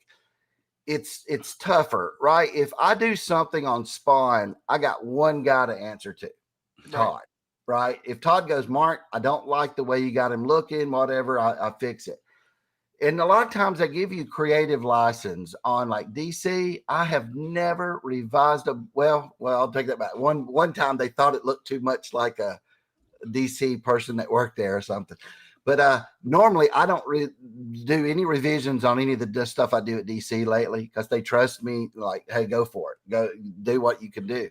When you're doing license, like I remember doing Army of Darkness for Nick over at Dynamite, and it was Bruce Campbell. Doing that one was so rough because and here's what I found out in my 20 years of doing this. They'll tell you this. They'll give you a big list of things that they don't like about it and want you to fix. But it's also who's working that day, right? So I'll try to, here's my secret, fix one thing, then say, or act like you fixed the one thing. Let them reset it in. Right. That's what happened with that, the Army of Darkness. I think I smoothed out something for them, send it back in. They went, oh, perfect. We're good to go. Yep. All those other things, because it was just pointless, right? Some of that stuff you can read and go, look, this doesn't make sense. Harley Quinn was weird. Here's the thing: working at DC with my contacts at DC is great, right? Working with the DC license is totally different people. It's an odd thing, because I remember I worked in DC license back in 2006, and I would ask them, hey guys, I know you like my stuff. Can you talk to the comic book people for me? Get me something over there. Oh, Mark, no, can't do that. That's different people. Well, Plus, they don't want to lose a workhorse. Well, that's the other thing too. Harley Quinn and Elvira's coming out. Brian's got a great cover coming out for it. Well, I did a cover for the regular book. I went through a lot of revisions. Like Elvira was just lightening the skin, nothing major. It was color corrections. DC at the very last minute, after seeing the cover for so many times, came back and said, there's a 5 o'clock shadow on Harley. I said, dude, I don't see it. I don't know what you're talking about. Dynamite said, we don't either, but they're saying you got to fix it. And I said, how do I fix something that's not there? I don't see it. So it was odd. That what I eventually did, I said, look, I'm going to go in there and I'm going to spend 30 seconds on it. And I'm just going to, I said, I can't lighten her jaw or it'll look like her jaw is lighter than her other skin. So I just sit there and I smoothed out just one or two little things on her face. And then they came back and said, okay, it's good. It's that's kind of a thing with licensing. So putting that back around with Magic, it's the who's the license for, right? I can't talk about other ones I've done, but let's just say different licenses have different standards, I guess, and different people working. So, but again, I loved working over there. The guy that I work with is top notch guy. I love him to death. I like someone, and I've been so fortunate to find these people somehow. I get paired with people that bring the best stuff out of me. Yeah. I love it when someone will say, Mark, that's good, but how about you fix this and that, trying to make it better. And I have a great relationship over there. I don't want to name names or who it is, but they're an artist as well. And it's so easy when they can just draw something out and say, look, but if you bit the body this way, right? Yep. Like on that one that you've seen, the Man Wolf, originally, I think it was tilted a little different. And they were like, yeah, but if you put them down more and more dynamic, and you need that because you get a certain place in your career, you're like, yeah, that looks good to me, but you got to go deeper and go, look, I want the best image possible. And you'll get guys like that. I'll Did they tell let you, you keep the original? No. No, it had to be digital. Oh, okay. And you signed contracts for all that. So it had to be because of how quick the turnaround time is to get it fixed, right? If they go, hey, the background needs to be different or this and that. So no, you don't get copies for that or an original. But no comp copies. It's going to be tough. That's tough. I'll have to go out and buy them. You need to get a hold of JTC. He gets comps on every piece of art he does for Hasbro. Well, Magic does normally, is what I heard. But for this, I don't know whose decision it was, but because I had asked about that, and it was like, no, that's a standard on this one. There is none at all. They will not do that. So, it was like the numbers tight. They're probably also keeping it for the staff. So I still did it, but I was like, hey, again, for the Man Wolf one, I'm fine with buying those. That's awesome. I always wanted to have something to do with an action figure. Dream of mine is signing action figures, right? I think that's so cool. And now I'll finally get to do that, right? So I can't wait. I got two coming out before Christmas Spawn, and that, man, I'm just so excited. Right. Let me ask you something real fast, Mark. How hard is it to come on talk shows and speak? The only hard part is not telling you everything. You know what I'm saying? When I'm speaking, I'm also thinking, wait, I can't say that this is coming out. I can't talk about this thing. You know, that's the only thing. So why? So here's the follow-up. Here's the setup question. Why do you think other artists can't do what you do? Why do you think there is such a gap between artists that cannot come on live shows and just talk? I think it's a personality kind of thing. I was, you know, I'll talk your ear off, you know, just if it's just me and you. I grew up for my first job was in retail, right? So I had to go and I worked at electronics at service merchandise. So I would have to sit there, talk to people, had no idea who they were right when they walked in, make them feel comfortable, talk to them. You know, and I knew they had the 4 steps to successful selling, which was hilarious because they toned it down from the 12 steps, right? They said, forget these steps, let's go with the 4. But and you know, you're selling the features, the benefits to the person, not the fee, but the actual benefit. What would this benefit you in your life? And you're trying to let them know that. So, and then from there, then to work at a comic book store, then to eventually be the manager of that, eventually own it. That's just I guess it's just personality thing where I'm not shy to do those things. Other artists, it would be a matter of, you know, their personality. Some of them probably I enjoy doing this so much. It reminds me of going to a comic book store when I was younger, you know, and just talking to my friends. Yeah. I live a very secluded life in drawing, right? So all night long I'm working. I don't see if anybody else likes it. I don't know if anybody's gonna like my stories or my illustrations or any of this kind of stuff. And I make a lot of decisions and I'm like, I don't know if it's the good or bad decision, but this is the decision I'm gonna make. The only interaction I have would be, you know, my family and stuff that I see all the time. And then your normal stuff like that, where go shopping and everything. So I don't have that feedback every day. I don't have the my peers in the office that I'm just talking to, like, you know, hey, I'm doing this cover. What are you working on? And, you know, I think that would be great to have that kind of interaction of the bullpen like Marvel had back in the day. I don't know if I would ever get work done though. That was, well, the problem is I got to visit the bullpen like mid 90s, late 90s. And the bullpen was gone 10 years before that. Once they had fax machines, once they had scanners, flatbed scanners, things change. And my buddy was the editor for X-Men. And I'm like, oh, he invited us up to the office and I got to see Stan's original office and nobody that belonged to this person. And he doesn't come in, but like once a month just to read his mail. And, you know, it's like everything was just decimated. Yeah. So, I enjoy doing, I enjoy the seclusion of doing my work because I'm not interrupted. Right. So I even work at night. I know some other artists do that. I don't know how healthy that is. I might have to switch over in a few years because I always hear people who work at night, you know, don't live as long as people who work in the day and stuff.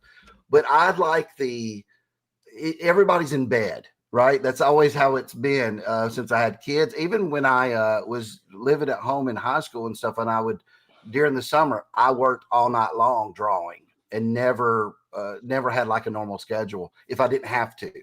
I just prefer it. I like it. I like it dark outside. I like it where I'm doing my stuff. There's nothing around. I can now with the internet, I can listen to YouTube. I can listen to movies and stuff while I'm working.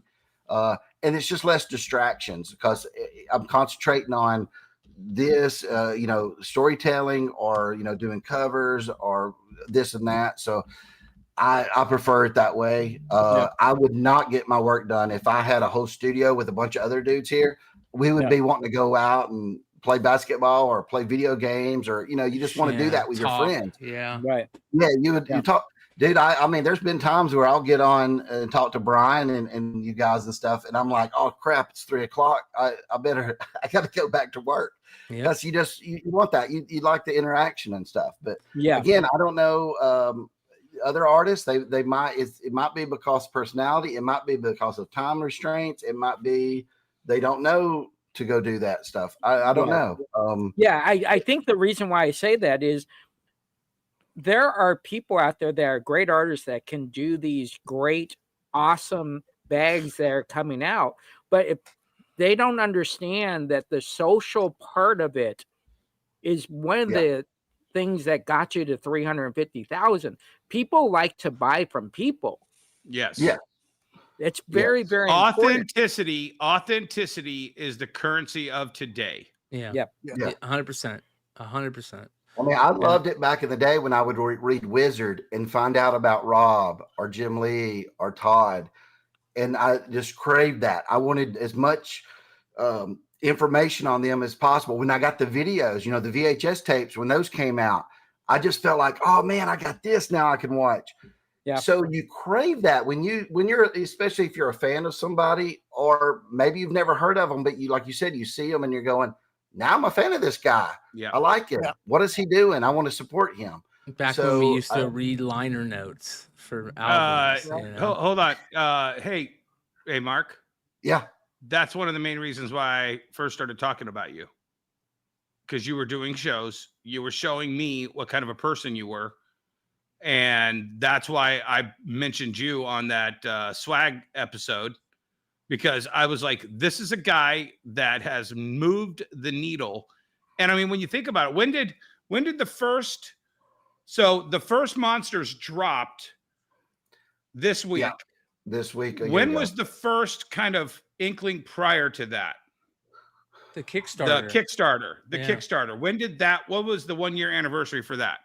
Okay, the Kickstarter for Monsters, it did 57,000, but for 8 issues. So really, I gauged as it didn't do as well as I thought. I thought I would at least get 10,000 an issue. So it did okay. The thing when things started changing for me, really, because just where I couldn't get any work. It started when the Lobo cover came out. That was when people started saying my name, and the first time I ever made any list, like cover prize or top 10s. I probably made Brian's top 10 over there, House of Stein with Lobo. I'm not sure. Oh, but yeah. That's when people were talking about it. And it was a perfect storm of things. Right after that hits, you have that Spawn cover that hit, where it was my first time doing Spawn on a cover. People really liked that one. Then you had King Spawn came out like a week later. And then Monsters comes out. So, and Green Lantern there at that time. Remember the John Stewart Green Lantern?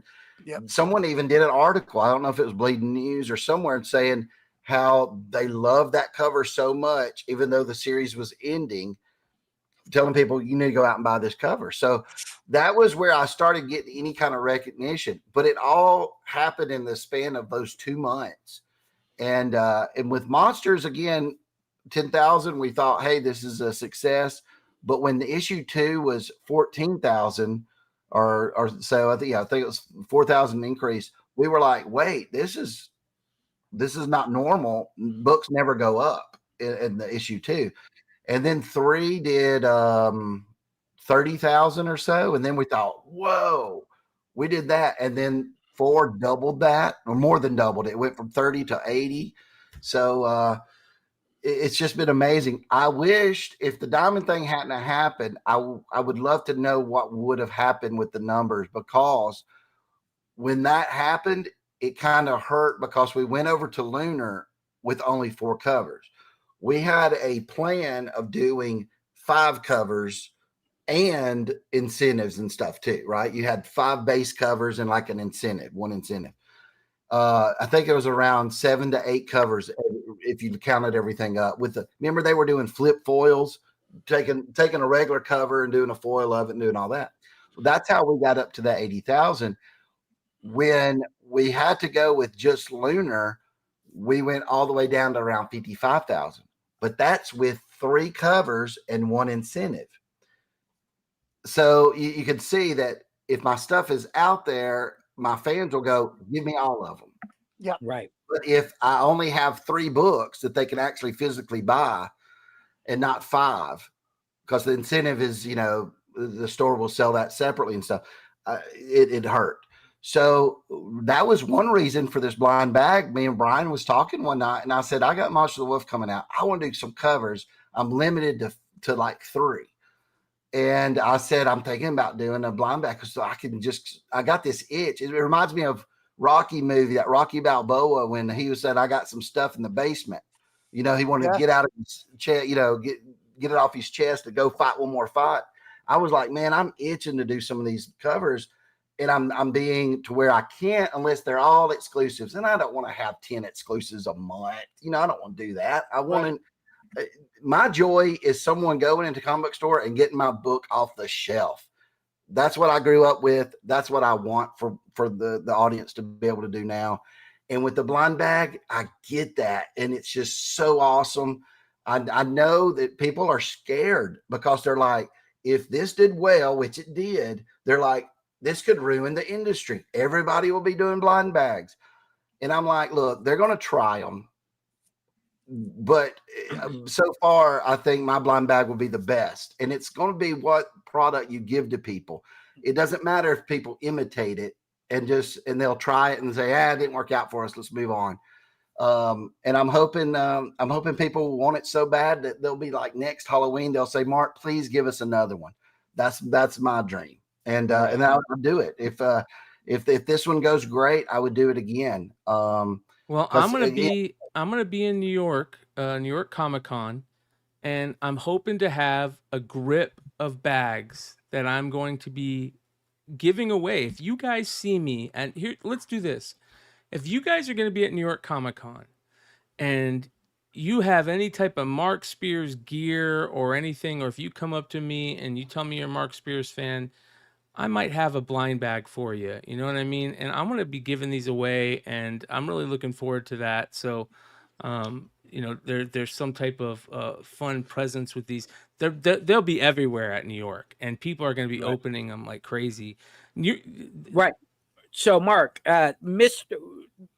what is the concept of a mystery bag from the get-go? So, do you go to a whole bunch of different companies to figure out who's going to do the bag? How is that process? When I went to KeenSpot with the idea, and I'll say KeenSpot been great about that from the get-go. We had talked about it months before. I just said, even before it was during that time. Remember when Whatnot did bags about a year ago? Yeah. And I went to them and I said, look, these Whatnot bags, dude, I could make this so much better because I know trading cards. I said, I could do this so much better. KeenSpot said, hey, if you want to try that down the road, we could do that.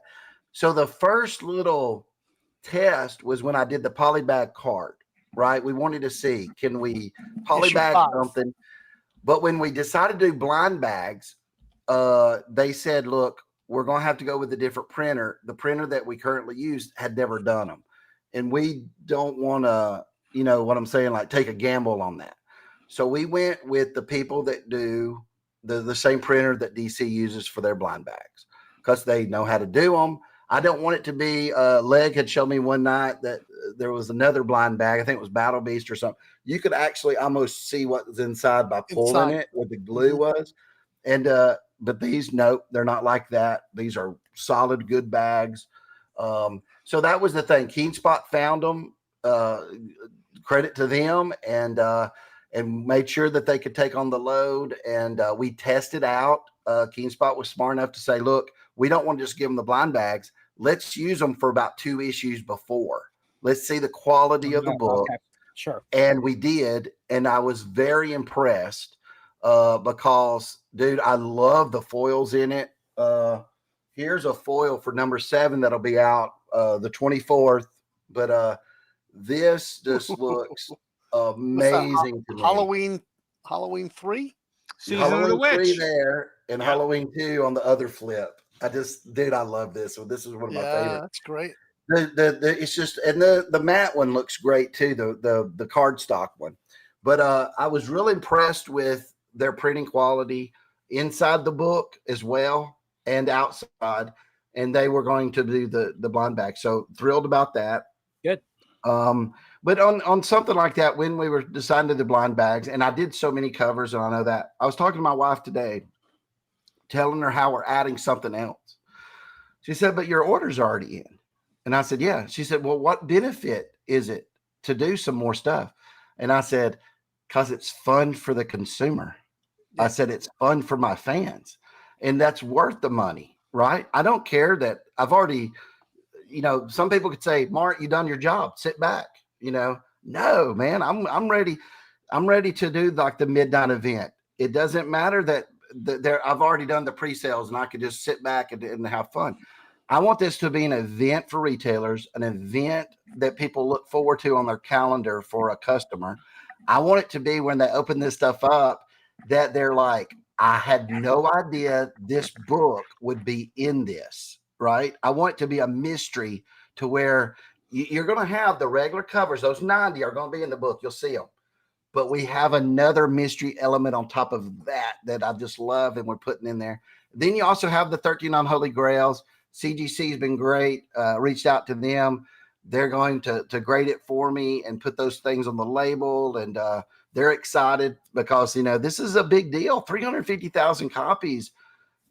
That's way up there. And what's neat about that, 350,000, but no book is printed over 9,600 times. That's the base covers. There's 30 of those at 9,600. Then the foil are lower than that. Then there's stuff that's only printed 500 times.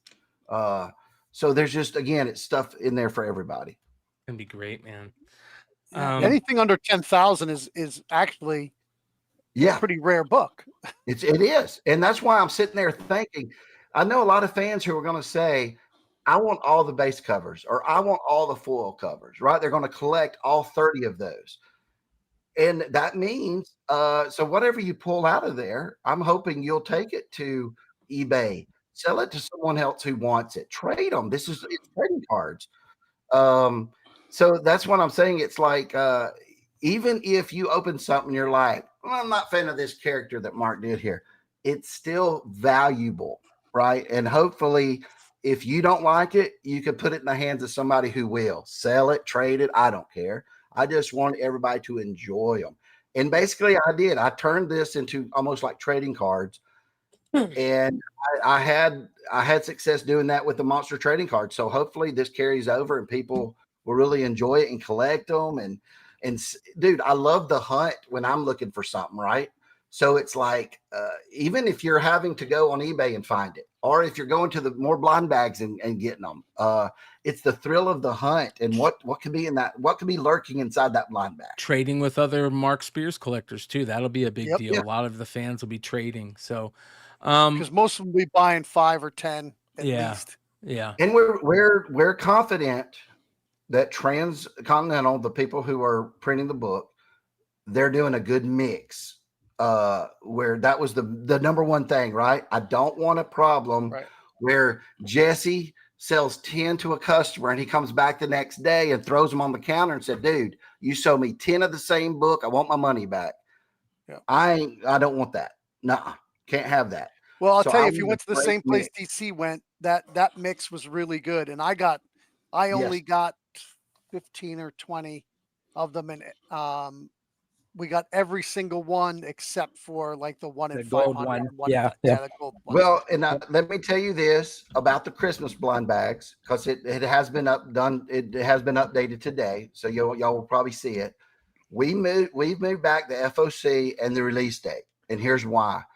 The FOC, we were like, I would love it for like Emmet to have those in his store and sell them for a few days of the Halloween before he has to order the Christmas, right? Yeah.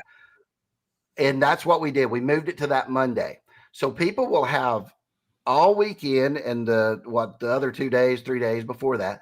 And New York Comic Con's happening. So a lot of retailers will be up at New York Comic Con getting to see how is the blind bags going over? Is Mark's stuff actually worth getting? Then they'll go and place their order on Monday on the FOC. Now what happened? Well, Transcontinental comes back and says, Mark, we need you to push the release date because we want to make sure we have enough time to give you a good mix, a good randomization is what they call it. And I said, yes, that's the number one priority for me. So the release date now is December 10th. It's 2 weeks before Christmas. I know that's rough selling a Christmas that's perfect bag, but here's what I'm doing to help with that. I do have a lot of Christmas it's cool things, and I'll be posting them soon. I got some ugly sweater covers that are a subset that'll be rare. I got some really Christmas themed covers that'll be rare in it. But the base covers and foil covers, I'm trying to do generic to where they're not centered on Christmas, right?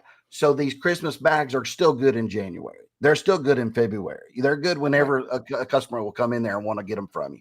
Well, they'll be good next Christmas too. That's true. And I wanted to do this to where I just don't like it as a retailer. When I had a store, I don't like ordering something before the first one comes out. I want to see, did that one do well? They want to hold it, touch it. I want Jesse to be able to get a book, open it up, say, man, I do like the quality of this. It's pretty good. I want to see, him have some sales that opening day and the next day and the next day before he goes, okay, now I got to place my order for the Christmas ones. Yep. So he has some idea in his head. I think I can move this many. I mean, I know it's all about, the bottom line is you need to make money on these things. Retailers do. I do all this. But my thing is I would rather have people happy and not make much money than have it where I made the money and then they're like, man, what Mark screwed us over because these things we had to order a week before the Halloween came out. So my goal is, again, retailers, streamers, collectors, I still want the Halloween to come out first because there's guys going to pre-order from Jesse. If he doesn't like the Halloween, I want him to go in there before the FOC and say, I don't want those. Don't get me the Krampus ones. Right. It ain't gonna hurt my feelings. I want them to be happy with it. So that's why FOC has been moved to October I think that's the 13th, the first Monday after, October 13th. And then the release date now is December 10th. I think next year we got some goodies in that one too. Got some really good surprises that we'll be talking about here the next month. Look at next year about doing Halloween greeting cards. Oh, greeting cards. Ooh, that would be cool. Because it's a whole different. Halloween is so big. Yes. All year long, and now you see all these horror conventions, and then specifically Halloween conventions going on all the time now, all throughout the year. It's not fucking in October anymore. Nope. Like there's horror conventions all year long. If I do this next year, say these 2 blind bags are successful and retailers and customers say, Mark, we loved it. Please do it again. I would have the Halloween one come out September 1st. And then I'd have if I did a Christmas one, have it come out November 1st to give retailers even more time, lead time, right? To have them in your store sitting there saying, I got the Krampus bag, and you'd have it 8 weeks before Christmas. That would be the thrill. So if that goes well this year and we do it again, we know what to do now. We know how to do it earlier. I would do that. So, well, listen, you guys, we got a lot of stuff coming up over the next couple weeks. We've got the midnight release, which is going to be a lot of fun. We're going to be doing that and the day before New York Comic Con starts.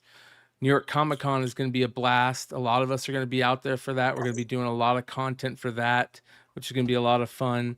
And then, we kind of hopefully coast for the rest of the year.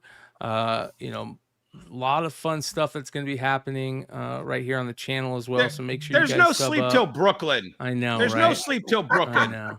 Yeah. So I do want to say I love how these non-retailers are like, I'm going to take a break after November. Hell yeah, man. I'm coming out to visit you. I'm coming out to visit you in December, so you better be ready. I am. Ancient Civilization Summit. Yep. In Scottsdale. Yep. That being said, I do want to remind everybody tomorrow, you guys, at 10 p.m. Eastern, 7 p.m. Pacific, join us for Wednesday Night Review, where we will be dropping the pre-sale link for the Sveta Shabina Harley book, which is just absolutely beautiful. So you guys can come hang out with us tomorrow. I want to do pickups. And we have sets available for them. We'll have individual available for them too. So that'll be tomorrow, you guys. Wednesday Night Review, 7 p.m. Pacific, 10 p.m. Eastern. And that'll be a lot of fun. Well, hold on. I'm confused. So you had 450? No, so 850? No. So Is your print run? no. So there's 400 trade dress. Okay. There's 400 virgin. Okay. There is 150 foil. Okay. Okay. And there's 50 Okay. metal. Okay. So that metal. That looks Yeah. awesome. yeah, so that'll be and then there'll be a set of, if you want to just get a set of the trade and virgin, you guys can save a little bit of money. That's for the Beyond Wednesdays crew live viewers tomorrow night. So appreciate everybody. Is there a way to get one signed by all the Beyond Wednesdays crew? No, but we have one of those available as Oh. well. As one of those available as well. So there we go. So, there we go. Brian, I got to show my pickups. All right. I finally actually had a great pickup. Have pickups, right? Hey, before you do that, people have asked about the Spencer shirts. Oh, yes. I finally got word today. They wrote me. I don't know why, but they're going to be out October the 23rd. They are. I wish they would be September 23rd. Yeah, I would what love the people to have hell? them on there, but it is before Halloween. But I think they're looking at it that like these are selling all year. It won't really matter. But it is. They told me, they wrote me about my copies, and then they said, "Hey," I said, "When is the actual street date? Because I want my fans to know, because they want to go and get them, right?" So it's October 23rd. That is a Thursday.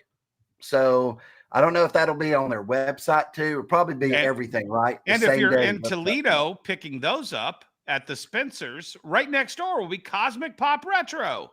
Yeah, See? exactly. There you go. And you see, and you should also have a Heather Thomas Monsters cover for all us old folks that shopped in Spencer's in the 80s, only for Heather Thomas.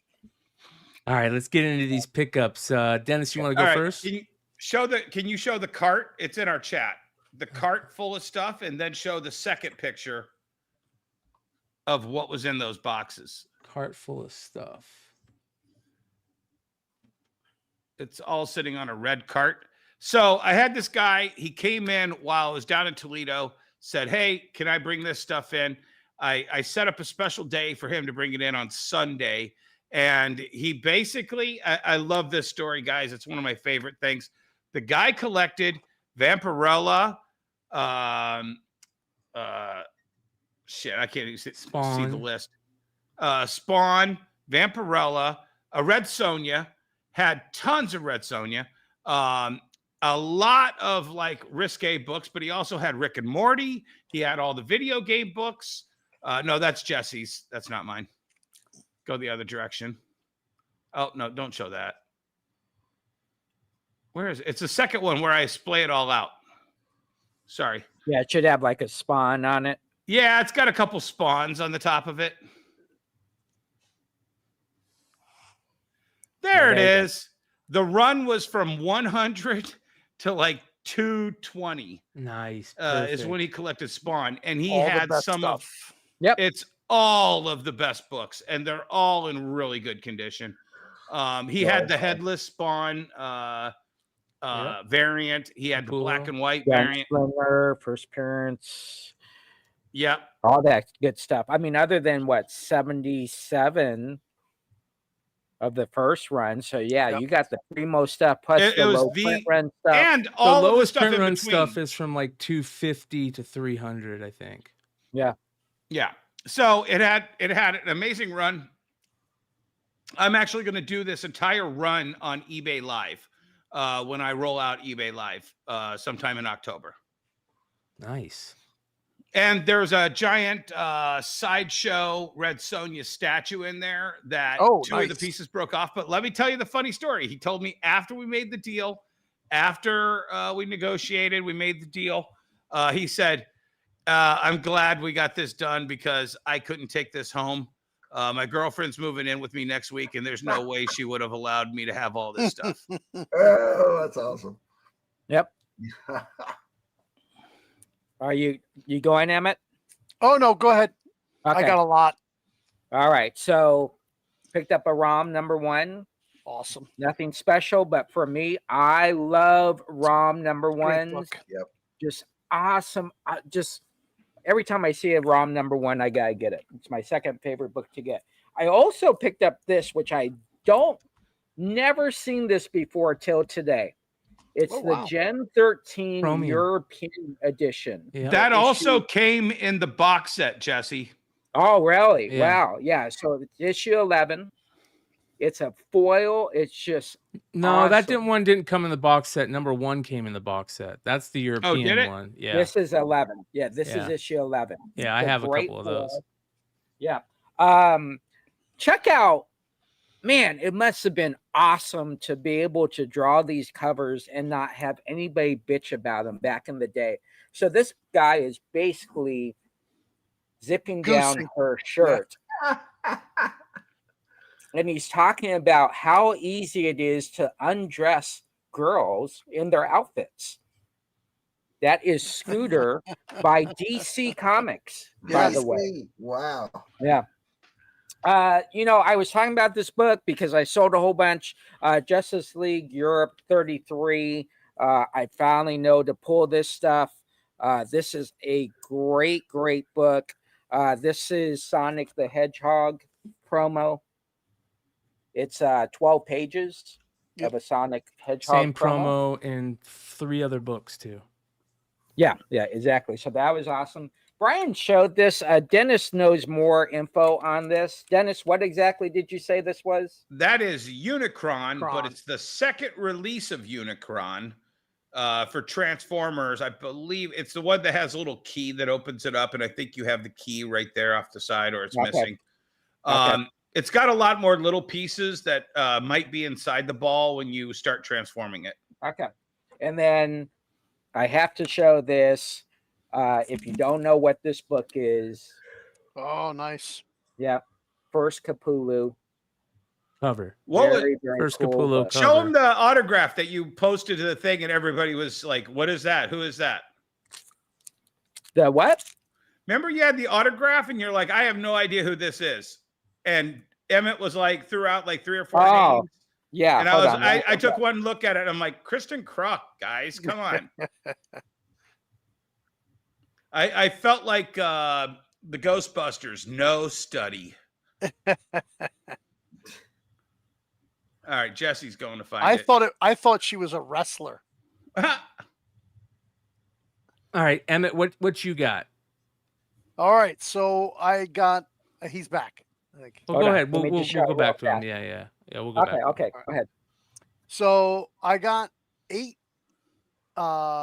pucks in plastic, and then I got another 6 without the plastic things. They're all signed.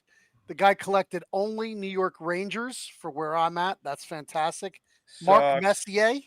Oh, I love Messier though.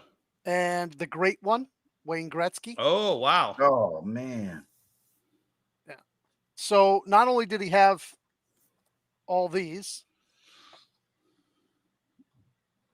so they're all by guys who played for the Rangers, but he had 2 binders. I only brought back 1. So he had tickets. Let's see. Yeah.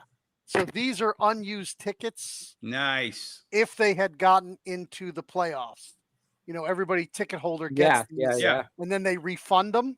So he has like on the front and on the back. I'm trying to get this. My green screen sucks. All right. Yeah, there we go. And then on the inside, there's a lot of other autographs. Oh, this is so annoying for you guys. I'm sorry. But more importantly, let me pull them out. Hey. Hey, yeah. He has all of these 1950s and 60s sports cards signed. What am I doing? Oh, wow. We're going the wrong way. There we go. So about 40 different sports cards. If you got a Gordie Howe, let me know. Yeah, no, they're all Rangers. Okay. And some of the greats that played for the Rangers. So there's 40 of those. Then there's 150 8x10, all signed, including 3 Gretzkys. Wow. And a bunch of Messiers. And he's got the Messier holding the cup over his head. And then he's got some weird ones, right? He's got like the owner and then like one of the coaches, and so yeah, it was it's a small collection as far as sports cards, but in value, it's pretty good. 150 autographs, probably average out $20 a graph. So Right. $3,000. What do you guys think that virtual tickets kind of hurt the ticket market? Helped because now you can't get tickets anymore. So you think it's what's risen the price on tickets? Yeah, I think so. I think All so. right. Here's my $2 autograph picture. I put $2 on it. It's been on the floor a couple of days. We'll see how it works. But that's who was this? Well, I thought it was Kristen Kruk, but I'm looking at that and it's an M. Yeah, No. that's not Christian. That's not No. the chick. Yeah. It kind of looked like her from a distance when I was looking at my phone, but yeah, now I don't know who that is. She's she's definitely Amerasian, and she looks like she's a wrestler. Yeah, that's my guess. She's got the crossed arms. Yeah. And send a close up in the group chat of her autograph. Okay. I will definitely. Shout out to Nick Barucci in the chat. Thank you, Nick. Appreciate you, man. If All right, it's a ladies wrestler, and gentlemen. Bumping up another $1, $3. Thanks for hanging out with us tonight. We appreciate you guys. Hit that subscribe button if you're not subscribed. Come hang out with us tomorrow night for Wednesday Night Review. And, you know, it's going to be a fun week. It's going to be a fun couple months. Hope to see you guys all in New York. And much love to everybody. We're going to go hang out backstage for a couple minutes and shoot the shit. We're out. Peace. Adios.